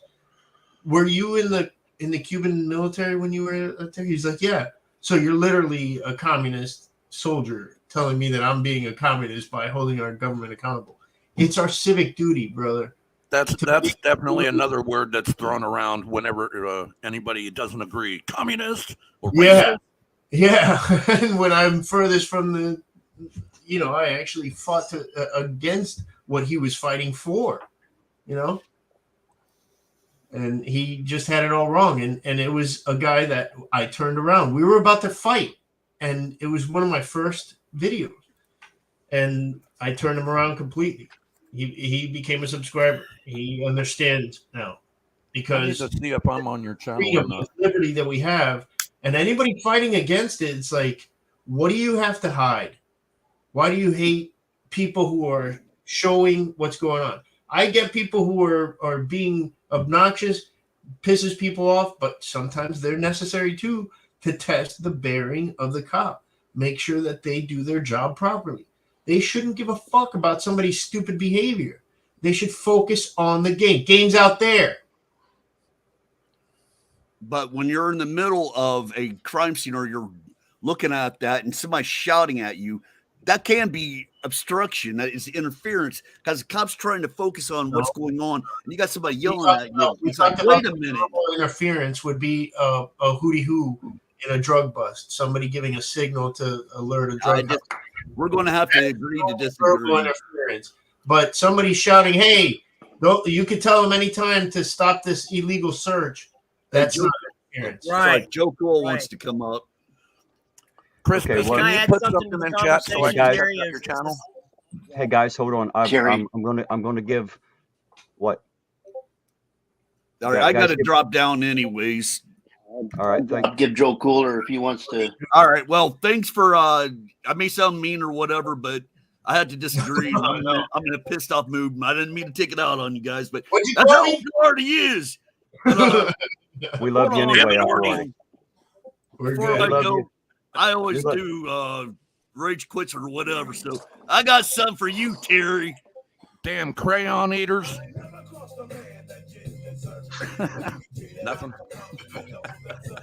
Only Uncle Artie. We love you anyway, Uncle Artie. You're an asshole, but you're our asshole, I suppose. I wanted to touch on what Ross Christie was saying earlier about cops getting a slap on the wrist when they break the same laws that they enforce. We had an officer here that was a sergeant. He got caught. He had drug charges, and they allowed this guy. They gave him paid leave, while they investigated him or whatever, while he sat in jail, and then they allowed him to resign from the police force. Why not fire the dude? I mean, shouldn't he be held 3 times more accountable for breaking the laws that he swore oath uphold? Was he on drugs on the job? Well, we don't know. I mean, and we probably we'll never find out because you shouldn't be doing drugs when you're working as a cop. So yeah.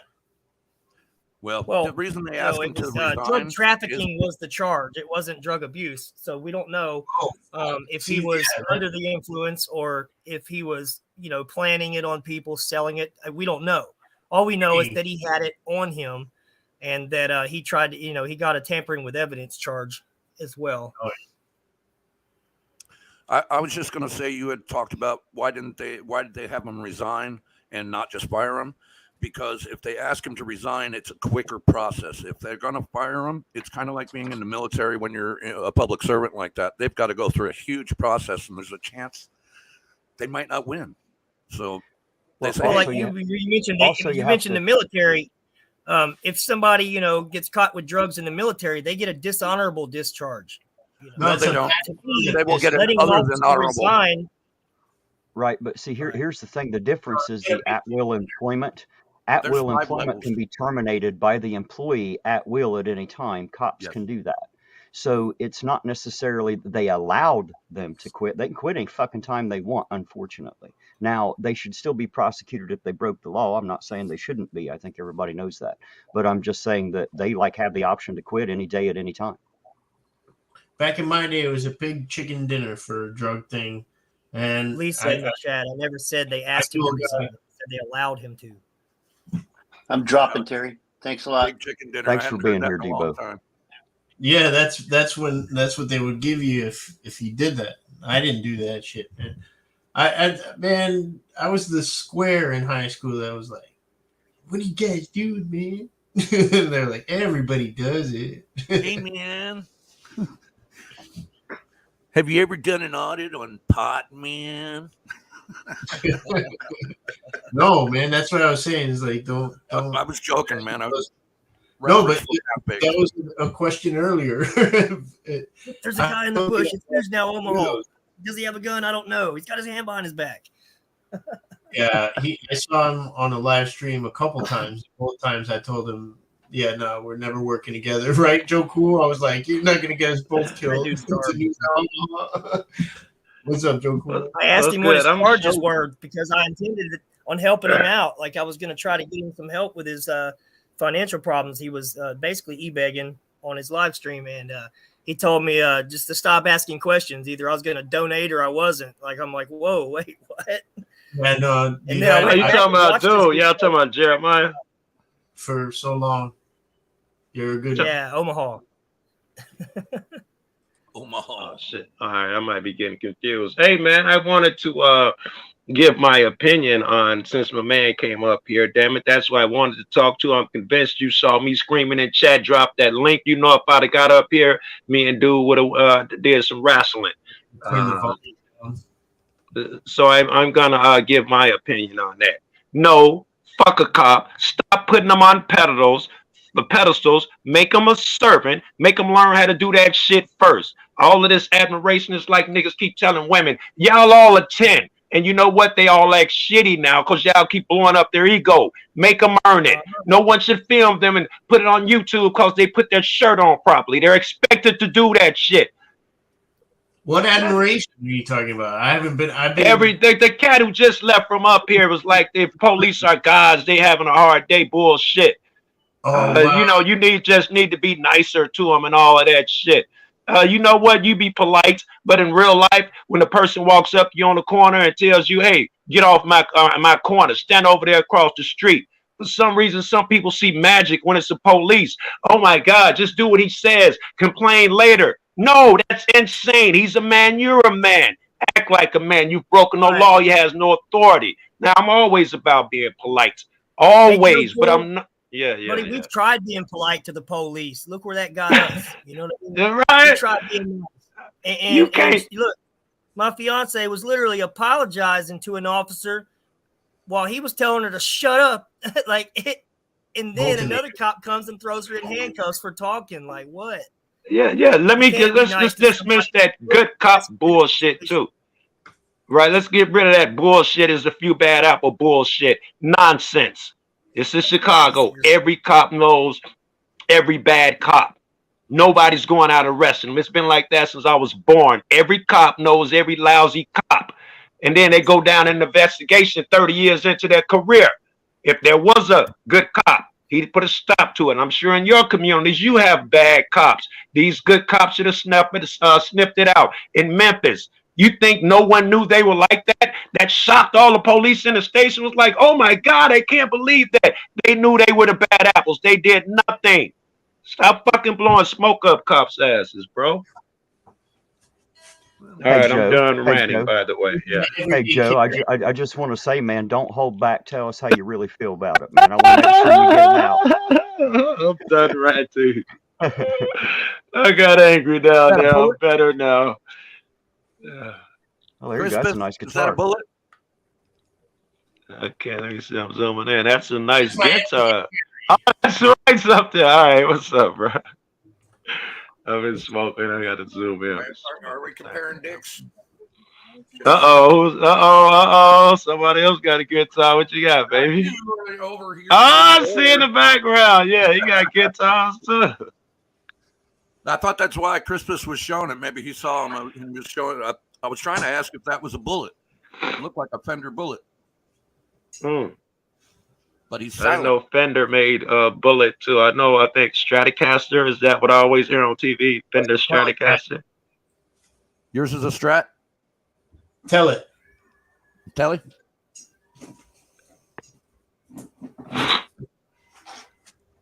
Yeah, he's like, he unveiling a jewel. I don't even know what it is. Just like a regular guitar to me. What is it? Check him out there up there doing guitar porn. That's porn. That's guitar porn. That is a nice guitar. Right on. Very good. Okay, enlighten me, Rights. What you got there, man? I'm totally uninitiated, bro. What you got there? That's a walnut. Hollow body. Walnut Gibson. Yep, Les Paul. Ooh, that was a mistake. Throwing it around. Hey, Terry. Yes, you sir. got Lisa here in the chat saying that I wasn't being polite to that officer, that the officer was being polite, trying to give me helpful information. But I'm going to post a link to that video in the chat. And because I'm sure she hasn't watched it. And if she has, I don't know why she's so confused. But I was being very cordial and very polite to that officer. He had all my information, my papers in his hand. Rather than writing me a ticket for whatever he was going to write me a ticket for, he stood there and escalated the situation. When I asked him to de-escalate, he got red in the face and yelled at me and said, "I am de-escalating." That's not de-escalating. Yelling while he's saying it. Boots you've been licking, whose holsters you've been sniffing, you're wrong. I'm going to post a link to that, and I challenge anybody to video and tell me who was being polite in that situation. Whose holster you've been sniffing? I never heard that one. This has been a constant back and forth between Lisa and Jeebus since we started, I think. So they've been back and forth at each other for a while. I gotta remember that. I've never said anything I hate cops or all cops are pieces of shit, pigs, nothing like that. Yeah. All right, Give credit guys, where it's due, and we're honest. I want to make sure that I give Jeebus another minute or two to finalize whatever you want to say. Any comments you got to make, any questions you got to ask. I'm going to cycle people through. So. Yeah, I'm going to post a link in the chat, and I'll just bounce off. And absolutely, please post that. Yeah, actually, Crispus, also, if you could pop a link up in the chat, I'd like to check out both your channels, but I can't get to you unless I see you in chat. Yeah, right. If you could throw it in the private chat, I can pick it up and throw it in the regular. That'd be great too. I don't know. Right, Lisa. I escalated by asking the officer to de-escalate. You're right. You're absolutely right. How dare you, Jeebus? She's off the rocker, man. She's off the rocker. She takes up for every cop, no matter what they do. It's all good. I love it. I was in the chat, man. I wanted to go in on that guy. I think his name was Fubar or something.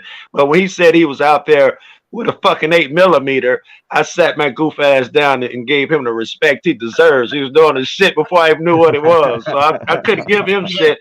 Then the next guy jumped up there. I wanted to get him back. And look, Joko was calling me a liar. She said that I was following the cops. What? Dude, the cops followed us. We just recorded it. That's not the same thing. That's.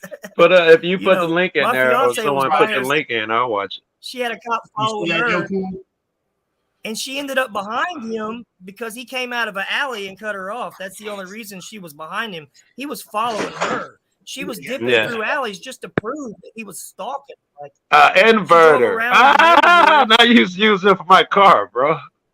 2000 watt. You say you're full of it, woman.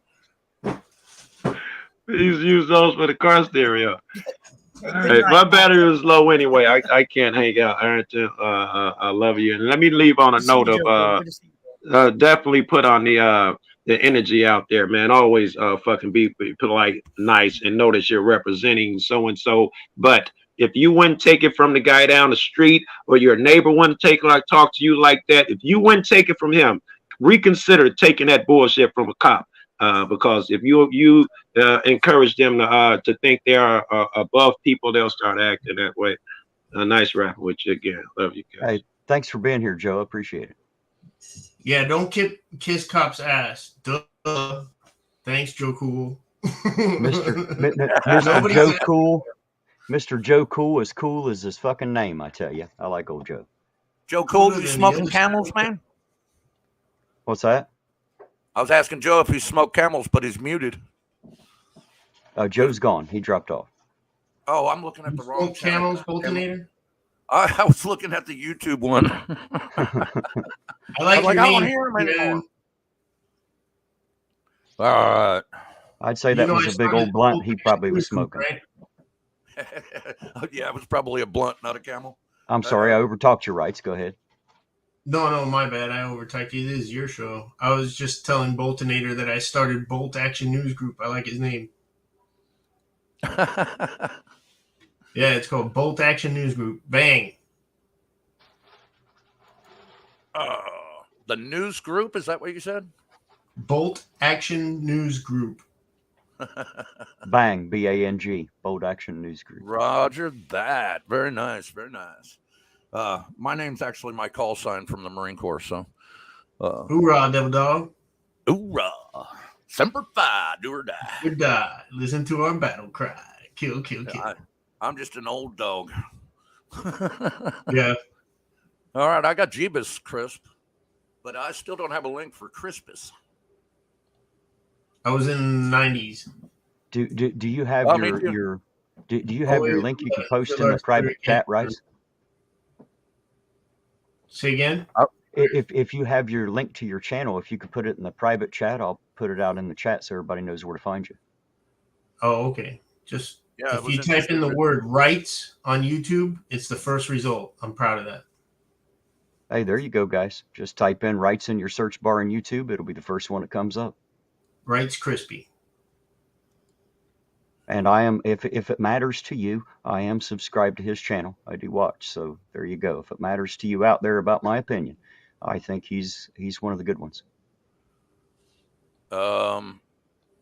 Thanks. Well, the first one that popped up for me was Benedetta Birdie. You said rights, right? Yeah. Yeah, I typed that in and I got Ted Ed. On YouTube or on Google? On YouTube. Oh, that sucks. Should be the first one. Yeah, I'm not seeing anything like that. I'm seeing middle ground videos and shit like that. But type in rights crispy. Follow the word rights by Crispy. Oh, fuck! That sucks. I'll tell you what, I've noticed. If I title my video with either Rights Crispy or Rights, I think Rick Sanchez. Those are the two that pop up when you type in Rights. Rights Crispy. Okay, now I've found you by Rights by Crispy, and you now have another subscriber, and I will check that out later so I don't screw things up here. Hit the bell because I usually go live when a stupid cop is about to arrest me, and I need you to call Flood and help me out of it. What state you hiding in? Florida. Florida. Yeah. Not a bad one. Nope. All right. I tickled your little bell. Here, Bong. Your bell has been tickled. Thanks, man. You were in the Corps? Yes, sir. You said 90s. Would it happen to be between 92 and 98? Yes, sir. I joined in May of 92. Went to the 3rd Mardiv. I was in Lima Battery, 3rd Battalion, 12th Marines on Camp We Foster. might have spilled the same blood and, well, I would say the same mud, but unless you were in Africa, there was no mud. It was mostly sand. Well, thank you, sir. Yeah, I was 92 to 98. Thanks, man. Crew chief on CH-46, HMM 162, the double tandem helicopters. That's fun. Yeah, I appreciate it. Can you hear me okay, sir? No. I was in artillery, so you might have to repeat yourself. So. Oh, you and Uncle Artie, huh? Hey guys, yeah. I want to thank you both for your service. I was in the Army as a medic, but I have no stories to tell. I didn't do a damn thing. I didn't even get to be a medic. I picked up cigarette butts and worked on trucks. I didn't do anything of any valor whatsoever. But you did FOD walk. No, and I don't steal valor. I didn't do more than I did, and I used cigarette butts for earplugs once. I have done that on occasion as well. Improvise, overcome, and adapt.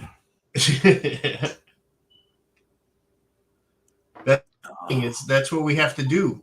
I also have a new channel that I started, Scam So Soft, where I go after scammers that usually take advantage of our grandmas and stuff. And that's a good fucking thing. I right waste there. their time and I fuck with them, you know. I wonder if I've ran into any of your auditing videos before, because I do tend to watch things like that, but mostly I think I run into the same 3 or 4 groups. Yeah, that's the unfortunate thing. One of the things that got me started on doing this was I saw a lot of people doing it what I think is the wrong way. You know, it's just what I think. It's just my opinion. I think that walking around acting a fool is not going to help anybody. You know? Oh no, it doesn't. And when he was talking about being polite, I think that tactic, whether you want to call it a tactic or not, works in every aspect of life, not just dealing with police or anything like that. Yeah, I'm just myself every time. I'm polite up to the point where I need to not be, because of the way that I was raised. Exactly. You can only allow yourself to be pushed back so far when you went back as far as you feel like you need to go back. And yeah, I get it. Yeah. Otherwise, it's just bullying. People, especially guys with badges, are overbearing, and they think that they can throw their badge heavy. They're badge heavy. That's what it used to be. A minority of cops that were badge heavy. Now it's most of them. Well, I don't know if I'll go with most, but I do know that too many people get power hungry, if you would. The numbers are rising. We'll say that. The numbers are rising. You know, man, I don't. I hang out with a lot of cops and former cops, so I can't talk too bad. But yes, I know that there's a lot of unfortunate misunderstandings and or bad doings by them.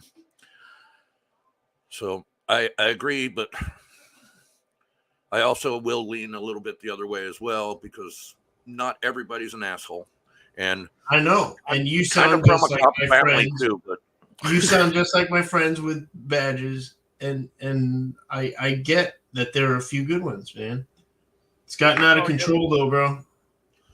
I get it. But if you think about it, there's a lot of pressures that are happening because of all the stupid shit that's happening in the world that's making these people go off canter. You know what I mean? Off kilter, excuse me. Shit's just getting stupid, and fuck, it's really messing with people's minds. Yeah, not just cops. I mean everybody. Everybody, exactly. That's what I'm saying. I found one place they were paying themselves overtime to have a gingerbread house building competition. Yeah, I swear to God, man, I'm not making that shit up. December 2019, Pasco County Administrative Building.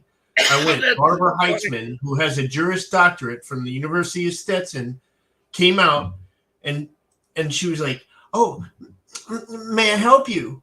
And I said, "Yeah. How about share some of the cookies and holiday cheer? What's up? What's going on in there?" And she said, "Oh, that's for employees only." I'm like, "Oh, all right. Well, it looks like a party." So they had so much work that she thought it would be good to have this morale boosting exercise. And nobody wanted to show up. Nobody wanted to show up, so she incentivized it by giving them overtime, and everybody was there. Fuck that. Hey, Crispus, can I? Are you sensitive? I have delicate sensibilities. No, I know. Well, no. You got Marine in you, but I want to ask you: are those your original BCs? No. No, birth control glasses. No, sir. That's right. I got these when, like 20 years after I got out. That's when I started needing these. And I'm only farsighted, so I can still teach sniper school. I'm 25th or some shit like that. I had to bring it up because you had the thick brim, or thick rim. Yeah. And they gave them to me for some reason, and I had some, and they're like, "Oh man, you got birth controls, species, baby. You ain't getting laid." I was like, "Watch me." I That haven't was heard at the that in point a in life while. where I was trying to populate the world, so Marine Corps seemed like a good place to go. I got something in here. Look at this. What was that? Oh shit! Did you lock up? I believe he did. That's original. Kinda. I just doxed myself because my name's on it. Yeah. You locked up, so we don't know what you're talking about. The Marine Corps handbook? Yeah. Guidebook for Marine. Roger that. I still got a lot of crap like that. My mechanics manual for my aircraft, all that kinds of shit. I kept the important shit too. Yeah, that stuff. I've still got my I-4 IDs. I'm still buying new shit every day too. Look, I just got this one. That's worth its weight in gold. The Trapper's Bible. I got the guitar handbook, damn it. No. I got a fucking fox I'm gonna catch. Hey, do you play a lot? I try. Well, I ran into this wonderful amp in this past, it's a practice amp only. It's not one you can go gig with. But have you seen the Spark? No. It is a smart guitar amp. Yeah. You can basically model anything. You can get background tracks playing through it, no problem. You can even make it to where you play some about a minute's worth of shit, and it will create a drum beat and back bass track for you. Spark, common spelling? Common spelling. It's a Spark. It's made by Positive Grid. Yeah. Sorry Positive to Grid change the Spark auditor combo subject. amp. He broke out the guitar. It's not me. It was him up there. Yeah. Yeah, I just realized that Ralph Macchio had the same guitar in Crossroads. Oh, yes. I didn't even notice that. Did your link ever come up? Oh, wait, I found your link. Never mind. My bad. Too much of that 420. Oh, wait, H2O. 420? Maybe. Who knows? All right, guys, I'm gonna toss this link out there one more time. If anybody wants to come up, now's the time to do it. Sounds like a good thing because I got him distracted on guitars and Marines.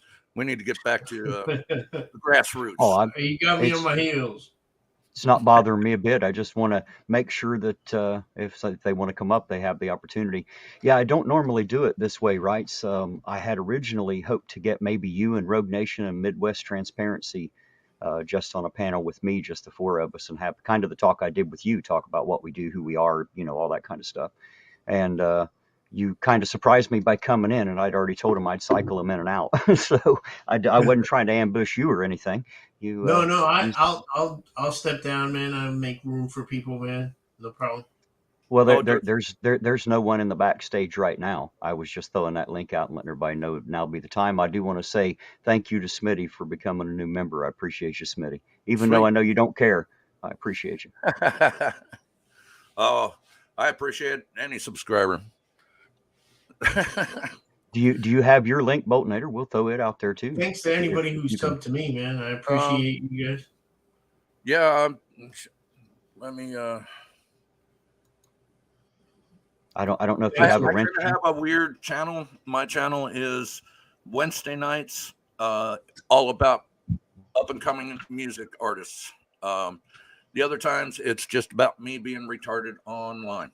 So, so if you want some good music and a retarded guy, this is your channel. Oh, Wednesday nights you'll get all kinds of good music. Most of it's metal. I try to be diverse about it, but apparently I only attract the rock / metal / thrash guys. So let's see. I have actually watched a bit. I've actually watched a bit. I really enjoy your channel. Thank you, Deborah, for that $9.99 super sticker out there. I appreciate you, sweetheart. Thank you. Oh, that's very awesome, Deborah.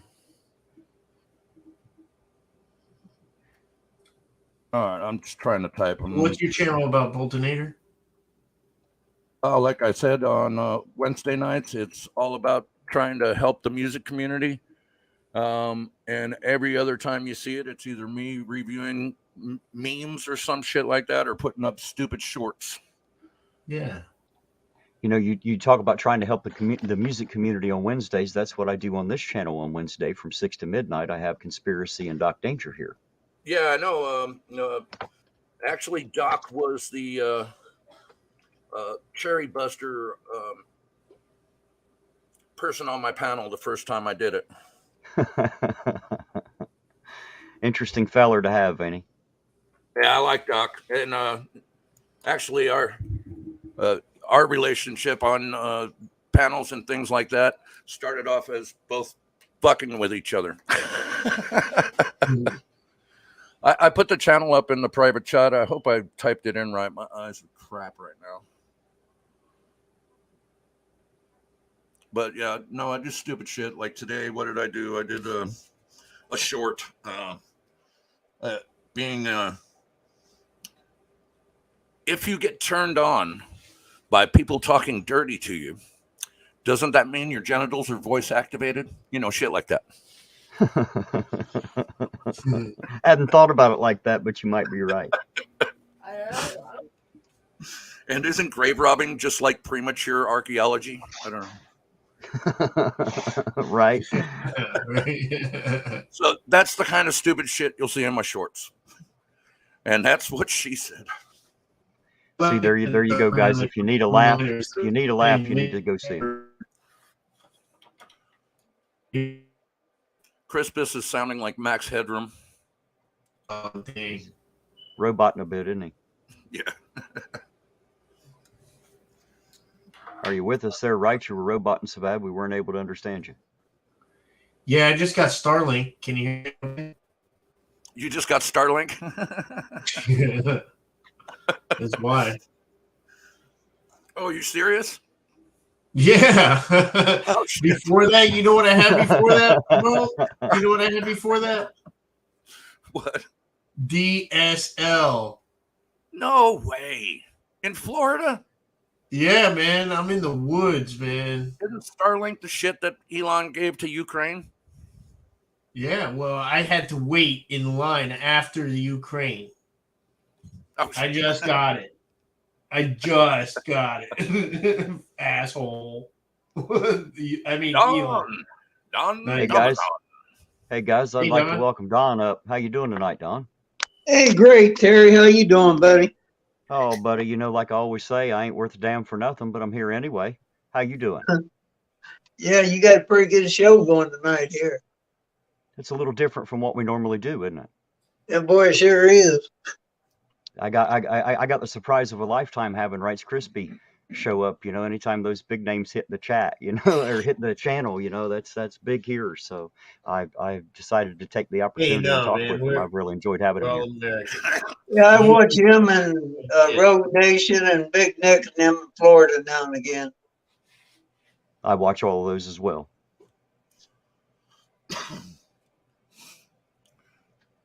So did you have anything to say? Any questions to ask? Or any comments to make? You know, somebody brought up the gentleman that was on there first tonight. I believe he brought the one with the 13 suggestions. He's still on the panel. That was Rice Krispie. He's still on the panel right here beside me. Okay.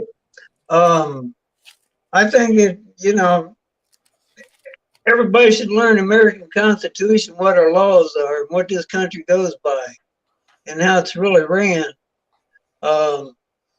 We don't learn that stuff in school anymore. I'm going to be 72 here in 4 months, and I can't remember learning too much about the Constitution when I was in school in the 60s. Really? I would have thought you would have. I in the 70s, I had decent teaching on it. Well, I got out of school in 69, went in the military from 69 to 72. You're an hammer. Yes, sir. And thank you for that service. Thank you, that sir. was a very hard spot from what I understand. Yeah, it wasn't no party, that's for sure. But none of them never is. I got to agree. Thanks Also, for everybody who didn't say thanks. You was talking about prison privatization. There's a lot of big money in those private prisons. The guy that's running this country owns most of them, and that's Larry Fink. It owns BlackRock. Yep. Yes, BlackRock. BlackRock. Look it up, everybody. He owns all the housing for all the illegals that's kept on the border. He's got it sewed up, and he owns most of the politicians. So they get paid off well. Look at this. You better believe they do. $26 a day to keep an undocumented child who's crossing the border waiting for their trial. $26 a day to live with a foster family. Yeah. Now it's $775 a day per child to live in a cage that is run by one of my first audits. I was with Rogue Nation. This lady came out in a purple pantsuit, wouldn't tell us who she was, but she drove off in a $170,000 Mercedes Benz. I'm not making that up. You could see that. Oh yeah. Well, that's like Ted Cruz when he ran for president in 2016. His net worth was $4.6 million. Now, 6 short years later, it's $44 million. Now, how do you do that on a $170,000 a year salary? Yep. Some people don't care that there are not dozens or hundreds, but over 5,000 reports of sexual abuse of those kids in those detention facilities. For sure. But when you mention the fact that it went from $26 a day to $775 a day per child, that's your purse, and it hurts. That's if you don't right. care about the children's tears, at least care about your purse. It's going to happen in all those situations just like that, because unfortunately, when people are in a poverty state, we tend not to have the best individuals surrounding them. So unfortunately, that crime rate and sexual abuse is going to go up. It's an unfortunate fact of nature. Yeah. What I say. And I gotta say, for all the people who say, why do you do what you do? I'm proud of what I've done and what I've shown. It's just, you got to look for it. If you see past my behavior, there's Max. As an American, and I'm trying to help our fellow man and citizen. I'm a patriot. It's like trying to be a father, patriot, to the rest of the country in a good way, not in a domineering way. I think that I appreciate actually what you do.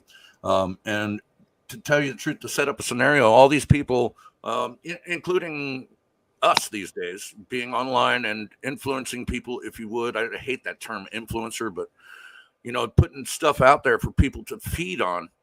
You're going out and doing an educational eye opener is what I think of it like.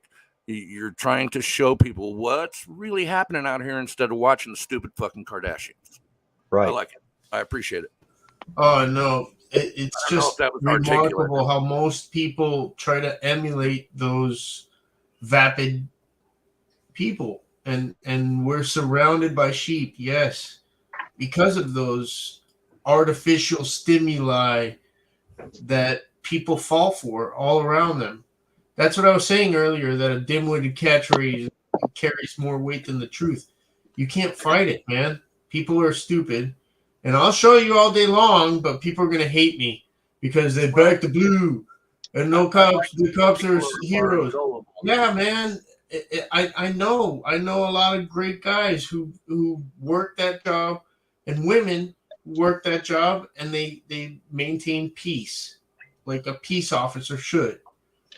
But some people abuse that badge and power, and it needs to be shown. And it's not just cops. It is kind of funny that we called them police. They should have actually been called peace officers.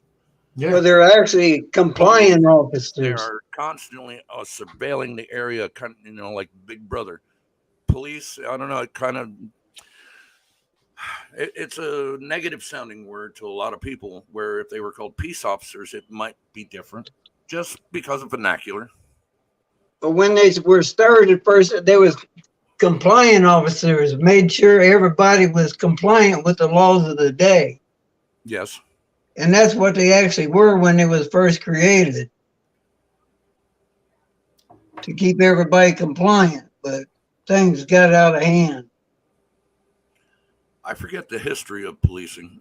I can't remember if it was in England or here where we actually literally started policing. Writes Crispy. Have you ever heard of Legicator, the channel Legicator? Yeah, that's the guy who's a cop who wants to fight that douchebag. Yeah, originally. He is a captain here in Ironton, actually, and I can't say it like he does, but he tells that he'll ask his guys, what's your job, and the correct answer is to preserve and maintain the public peace while protecting the rights of the people. Excellent answer. Yes, fantastic answer. That's what we can expect of anybody we hired to do that job. That exact, perfect. Maintain the peace and protect our rights. That is his job as stated in his oath, and he's serious about it. And while I got the floor, thank you, Deborah Clark, for becoming a member. I sure do appreciate you, sweetheart. Thank you very much. And pray and drum up bullshit with bullshit narratives just to lock people up and flood the system and keep them generated to generate $40,000 to $50,000 a year per body per cage. Fuck that, man. Yeah, well, the entire system's screwed, but you have to admit that we do have one of the best screwed systems. We also have the world's largest prison population. This is true. Yeah. Dude, I love Switzerland. I loved when I went to Switzerland. They have a lot of good best stuff. places in the world.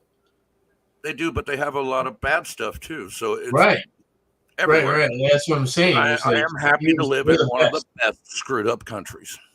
Yep. Just saying. I mean, even Canada, there are neighbors of the north. You don't have freedom of speech in Canada. If you don't say he to somebody, you get charged with a hate crime. What the fuck is that all about? Yeah, just like California, you mispronounce someone. Go to jail. That's what I'm saying. No, in California, you can't get charged with that. You still have freedom of speech in California. Well, you do, It's but they Canada will where they're forcing you to. I will respect anybody. I'm a staunch ally, but you don't tell me what to do. Nobody tells me what to do. Exactly. In the government. You are more than welcome to do what you do, but don't expect me to participate in it. Yeah. And fully comply. When you get the government to tell me what to do, we're not on the same side.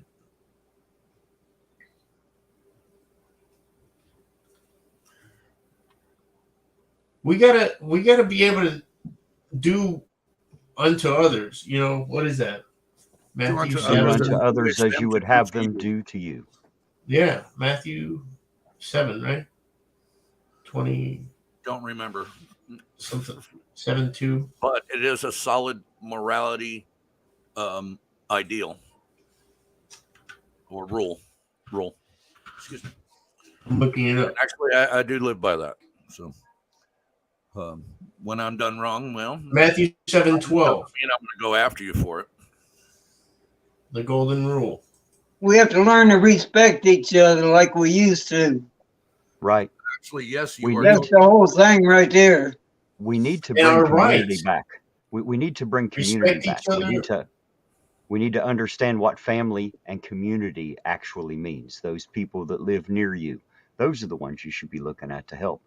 Not those in another country, not those far away that you can give $39.95 a month for and shit. That's not what I'm talking about. I'm talking about you help your fellow man. If you have the right to say the N-word, yes, but what's the point in being civil and having a civilization if you're not interested in being civil? Right. Like we can move past it. Yes, it's your right, but why do you want to say that, man? If I know it hurts someone, I don't do it. I will, like a good Southern racist, say it under my breath in private. No, I'm joking. Where are you from, Bowlinator? Well, I'm not from here, but I live here in Texas. Never heard of it. Yeah, I've been there a few times. I'm about a stone's throw away from Uncle Artie, so I'm afraid he's going to come over and get angry. No, I'm from all over. I'm born in Pennsylvania, lived in Pennsylvania, New Jersey, California, Texas, New Mexico, all kinds of different places. But I have 3 Texans now, so I think what would they say, grandfathered in? No. Yeah. I'm from West Virginia, but I lived in Ohio for 60-some years. So The people of New Jersey have officially traded you away to Texas, sir. They got you. Jersey was a small stint. I actually, if you ask me where my home is, I will say New Mexico because that's my most impressed years from like high school to college and stuff like that. So if you ask me where home is, that's where it is because I still got family there. But yeah.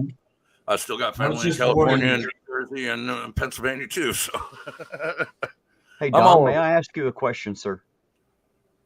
Say no. Don, may I ask you a question, sir? Yeah, go ahead. You being an older gentleman, I was interested on your point of view. I think I remember when I was a tiny child, I was always around my grandparents more than anything else, and all the people they knew. So I was always around older people. But it seemed that they had more of an idea of, whenever I say community, they got together. They didn't just help each other when they needed it. They got together and did things fun together too. They used to like go to their houses and visit instead of sit and talk on a cell phone. You know That's what I mean? right. Missing that person to person. Do you remember having that when you were younger and seeing that gone now? I remember men wore suits every Sunday, and they took their hats off when they come in the house. They don't wear baseball hats inside of buildings. They had respect. You had men in the family. Nixon changed all that when he started paying for all the babies and said that he had paid black women to have all the babies that they wanted. They just couldn't have the black man in the family. Okay. Now, after Vietnam, you had a thing called Rainbow Coalition started that. Fred Hampton started that of the Black Panthers. And what they said was war and men were too evil, and that we had to start turning men into women, taking their testosterone away from them, okay, so they wouldn't be so violent.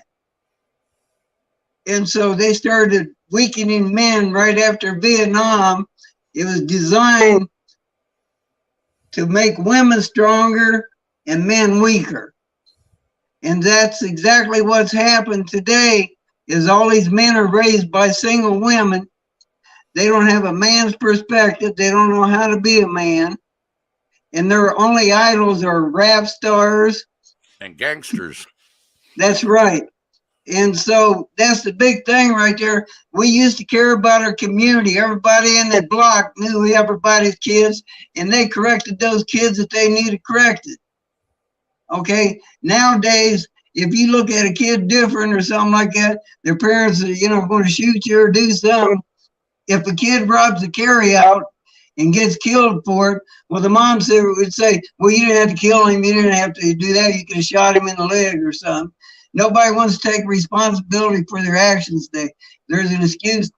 College kids today need safe places. Well, by golly, back during the 60s in World War II, them college kids were dying overseas in wars. They didn't need a safe place. That was their safe place. Okay.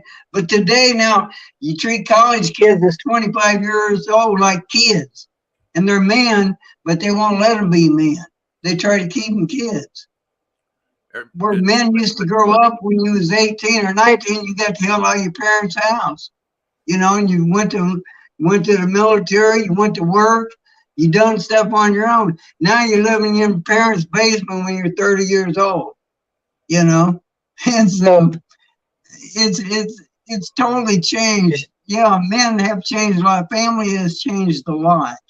You don't have, man at one time could buy a house and support his family and put his kids in college. Okay. That's before women started working in World War II. That was Rockefeller's idea. Men only paid taxes back in the 40s and the 50s and 30s. Okay, women didn't work; they stayed at home. Rockefeller says we need to get these women's rights. We need to get them out in the workplace so they can pay taxes too, and we can get the kids in school early and teach them the way we want the government to make them think. So this has been going on for a long time. Since the beginning of time of man. Pardon? Since the beginning of time with any human. You better believe want to manipulate the situation, but yes, we did have a great solid family community before, I would say, 50s or 60s is when it started kind of shitting apart. Yeah. And I actually totally agree with everything. In fact, I've got some videos I kind of want to toss up here, but I think it would make everybody sick on examples of the crap that's going on today, especially in the damn schools. Exactly. I know I say it's the funny memes review when I do my show, but if you get on there, when I see the teacher that's trying to teach third graders that, yes, you can be a girl, it pisses me off. I put that shit up there and I make fun of it. In fact, it got me banned a couple times, but. Well, see, women are teaching their boys that it's okay to cry. And when I grew up, it wasn't okay for a boy to cry. Oh, shoot, I didn't cry. Men didn't cry.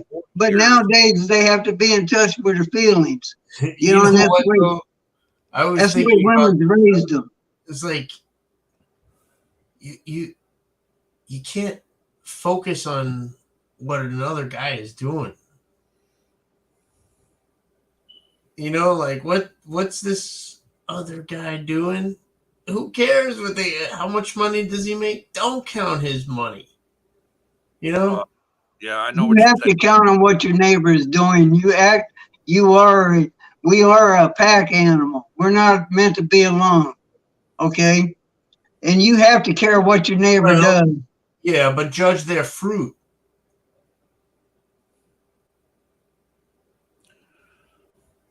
There's a behavior and self. There's a difference between a behavior and a self. Sure. So, okay. But anyway, we're back to the same kind of idea that community polices community. It makes a lot of sense, man. A lot of people that, fail. A lot of people succeed. Like for the reason that I gave before, it's how we were raised. And Don spoke a lot of truth when they started encouraging a fatherless community. The nuclear family is what makes things operate more smoothly, in my opinion. Exactly.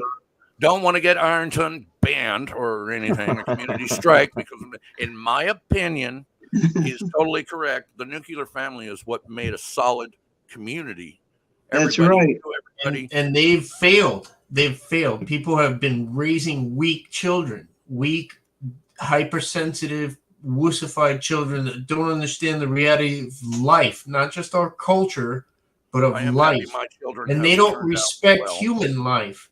They don't respect human life. They don't respect weapons as the tools that they are. They don't respect human life.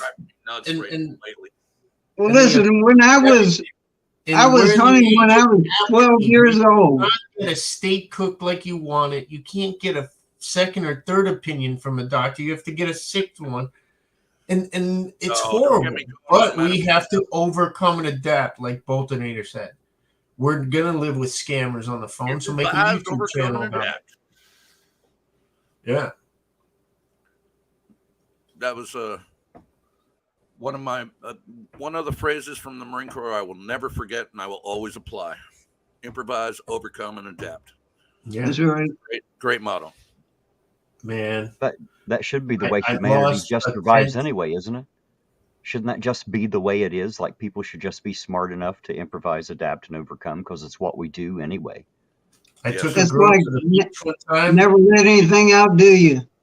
With camping gear, I had a tent, but one of the poles was missing, and she was very disappointed because we were waiting for this moment.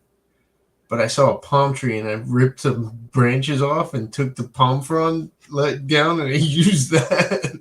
We had a I thought tent. you were about to make a dick joke.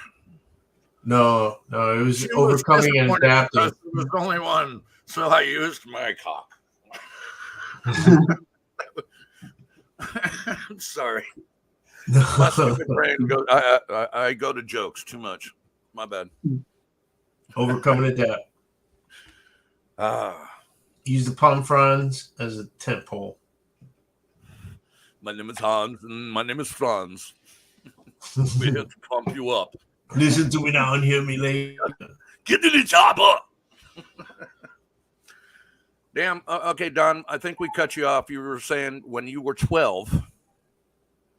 Yeah, I could take a gun to school.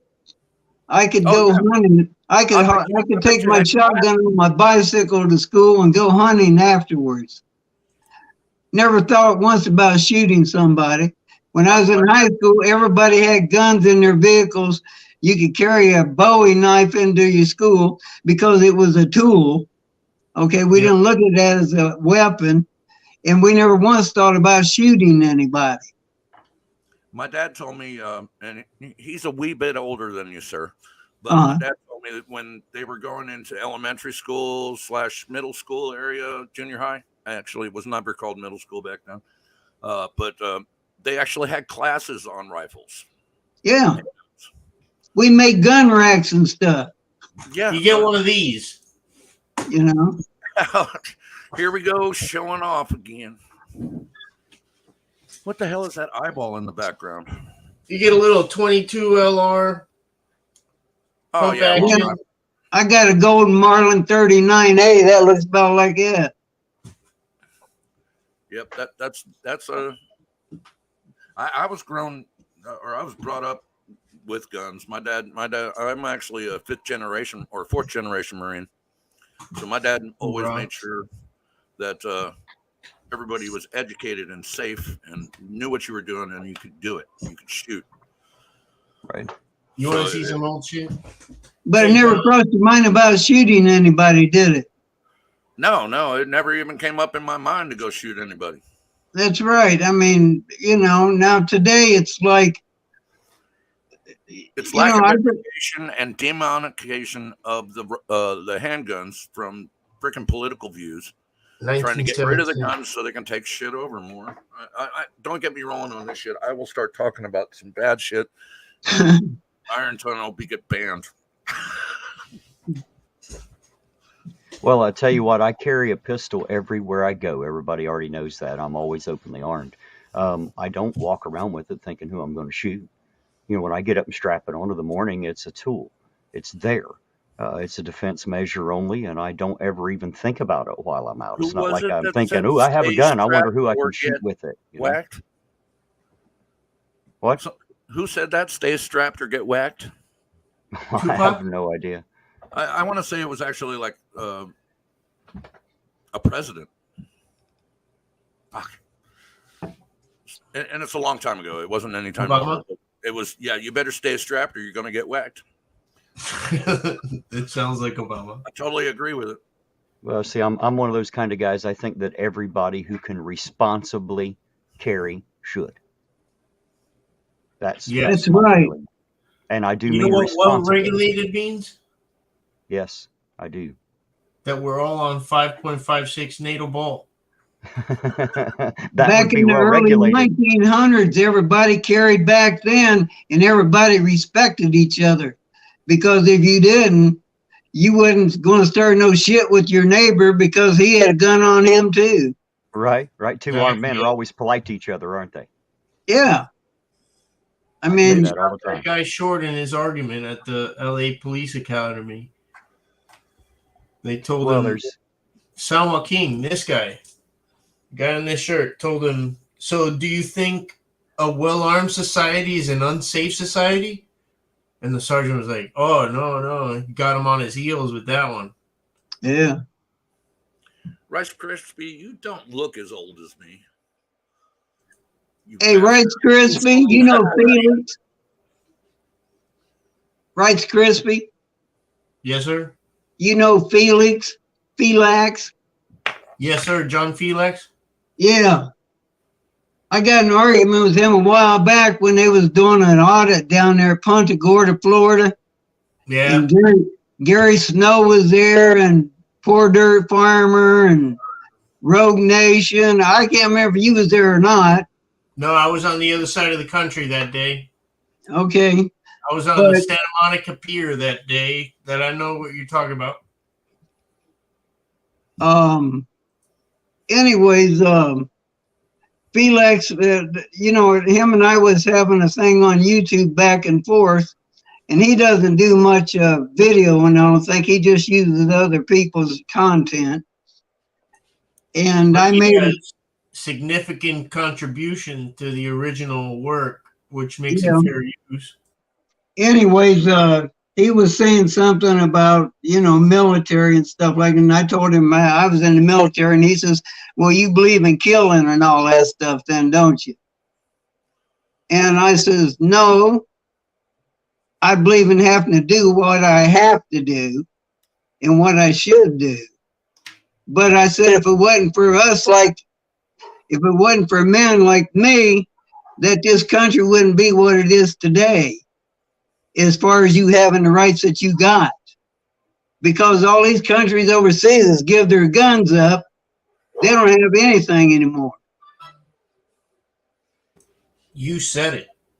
And so that's, you know, that's, I had an issue with him on that, but. Well, what did he say?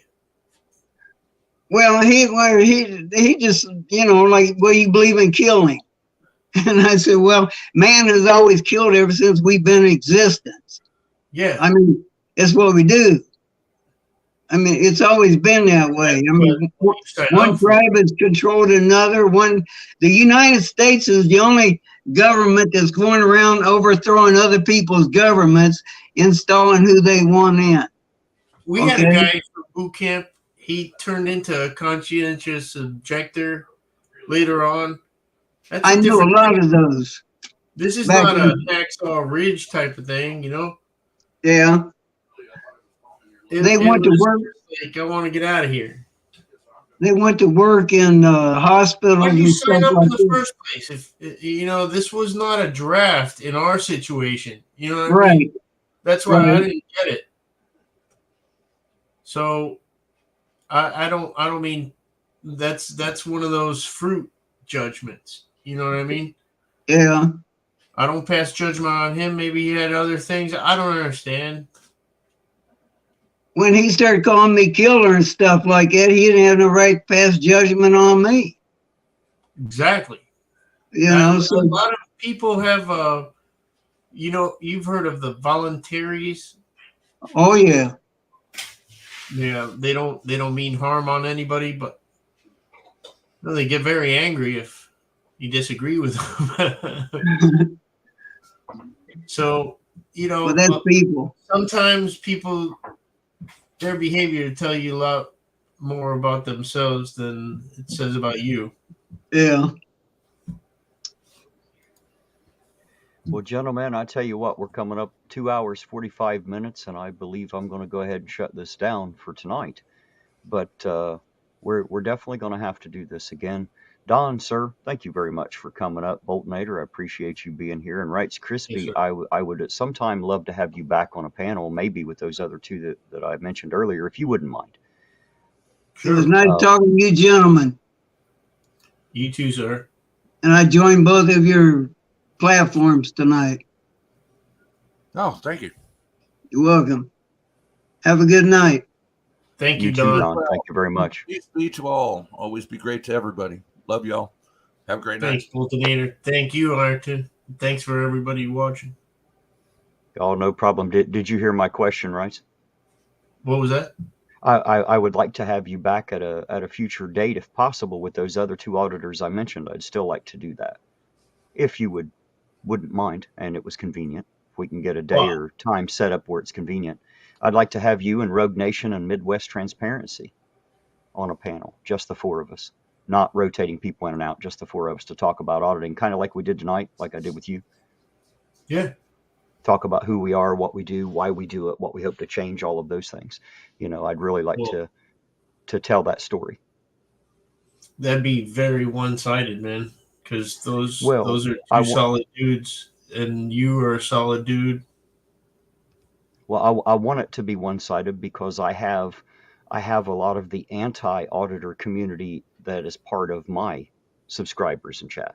and I just want them to hear it from you guys, and I want to hear it as well, you know. And I think that there are quite a few auditors, or whatever term you want to use, cop watcher, you yourself, what was it, gonzo journalist, I Yeah. think you said, you know, whatever we call ourselves. I think that our chances of changing things come at a better advantage when we start to unite. And I think that I can learn from you. I think maybe you can learn from me. I don't know. I don't know that I have anything to teach, but I'm always standing ready to learn. And I want to put the story out there from a few that I actually think are uh, auditors that stand out to me, guys that I watch. You three are three of those. I mean, there are more, but I can't obviously have them all here at one time. But I definitely want to put that story out there, and Good choices, man. I want it to be one sided for that reason, because I don't want Thank you. anyone come here and feel like they're being pigeonholed or cornered by someone that wants to scream and cuss at them. That's not what I want to do. At a later time, You're gonna I will have have 4 people spitting facts. right. And then maybe at a later time, I will let the anti-auditor side up, and they can they can say the same things, but I don't want to do it on a panel together, because I don't want the argument and the fight, if that makes sense. I want to keep that Yeah. down to a minimal, because I'm not bringing you guys in here to get attacked. That's not what we're doing. So Hey, as no, long as that one guy, we ended up great, right? I think so. I think so, and I'm glad. At first, I thought he was just wanting to be on the attack, but I was mistaken, evidently. Either that, or you disarmed him, and he found out you weren't who he thought you were, maybe. That's what I welcome and enjoy. That's why I came on here, man. I know your audience, and I know you're a great guy, and I know you understand what I'm trying to do. And Boltonator, Uncle Artie, Jeebus Crisp, Debos Nation, you, everybody who's watching this now and watching this before, what a great conversation we had, right? Right, right. See, I always say this is neutral ground. This is a channel where I want to unite people. United we stand. That's how it's supposed to be, and not just this country, but across the world. And Yeah. here, when we come into this channel, I want us to find that common ground that we can stand together on first. We can always come back and have our petty damned arguments later, but we all want the same things. We want to be able to take care of ourselves and our family and be safe and secure in what we've got. And we don't want that asshole over there to be able to do anything about it. We all want that. And it doesn't matter if you're an auditor or you hate us. It doesn't matter if you're a cop or you hate them. It doesn't matter if you're black, white, red, green, a man or a woman. It doesn't matter. It doesn't matter what your sexual orientation is. Everybody wants that. Am I not correct? I like So talking to Food Bar and APO and all those people who were here before. Like, I have probably the best chat on the Good old internet. boy. I always say that. I have a really great group of people, and some of them, when they go to other chats, they'll pick at each other and argue a lot. But for the most part, when they come here, they stop that. And I appreciate it out of them. This is neutral ground. This is not a place I want people to feel that they can be attacked. I want them to feel free to say whatever they want. You know, as they always say, you are free to say whatever you want, the freedom of speech, but know that the freedom of speech also comes with consequences. Sometimes you have Yep. to be held accountable for what you say. So Yeah. that's where policing oneself comes into play. You have to learn how to Somebody be a said moral something person. like, I think somebody was saying something on here about Long Island audits getting ambushed by San Joaquin transparency and Bay Area transparency. Like, and they were on This Is a Public Services video. This Is a Public Service is a great new channel. His name's Phocion, Phocion, like the ancient Greek. Uh-huh. And he has a man. YouTube channel, you're saying? Yeah, Phocion. We'll check that out. This Is a Public Service. That's his channel. Okay, This Is a Public Service. Got it. Yeah. You were saying about LIA, I think it was, or Bay Area, one or the other. Somebody got in. Yeah. How they went after him or something, and come on, man, I think what they're talking about is when he was on Rogue's channel. and they were, I don't know what kind of beef they had, but they must have had one. Yeah, and that's not my problem or this guy's problem, and they're bringing that there. Right. Yeah, see, I don't want to bring that shit here. I have no reason to bring people up to to bitch about their differences. Damn it, they can do that on their own time. Right. Here we want to unite on positive reasons and on common ground. Yeah, I and don't want all that. I don't know why I brought that up.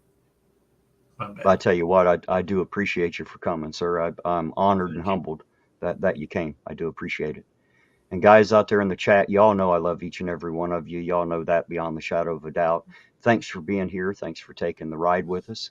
I wish everybody the best evening possible, guys. For the moment, Ironton Auditor out, and I'll catch you all in the next run.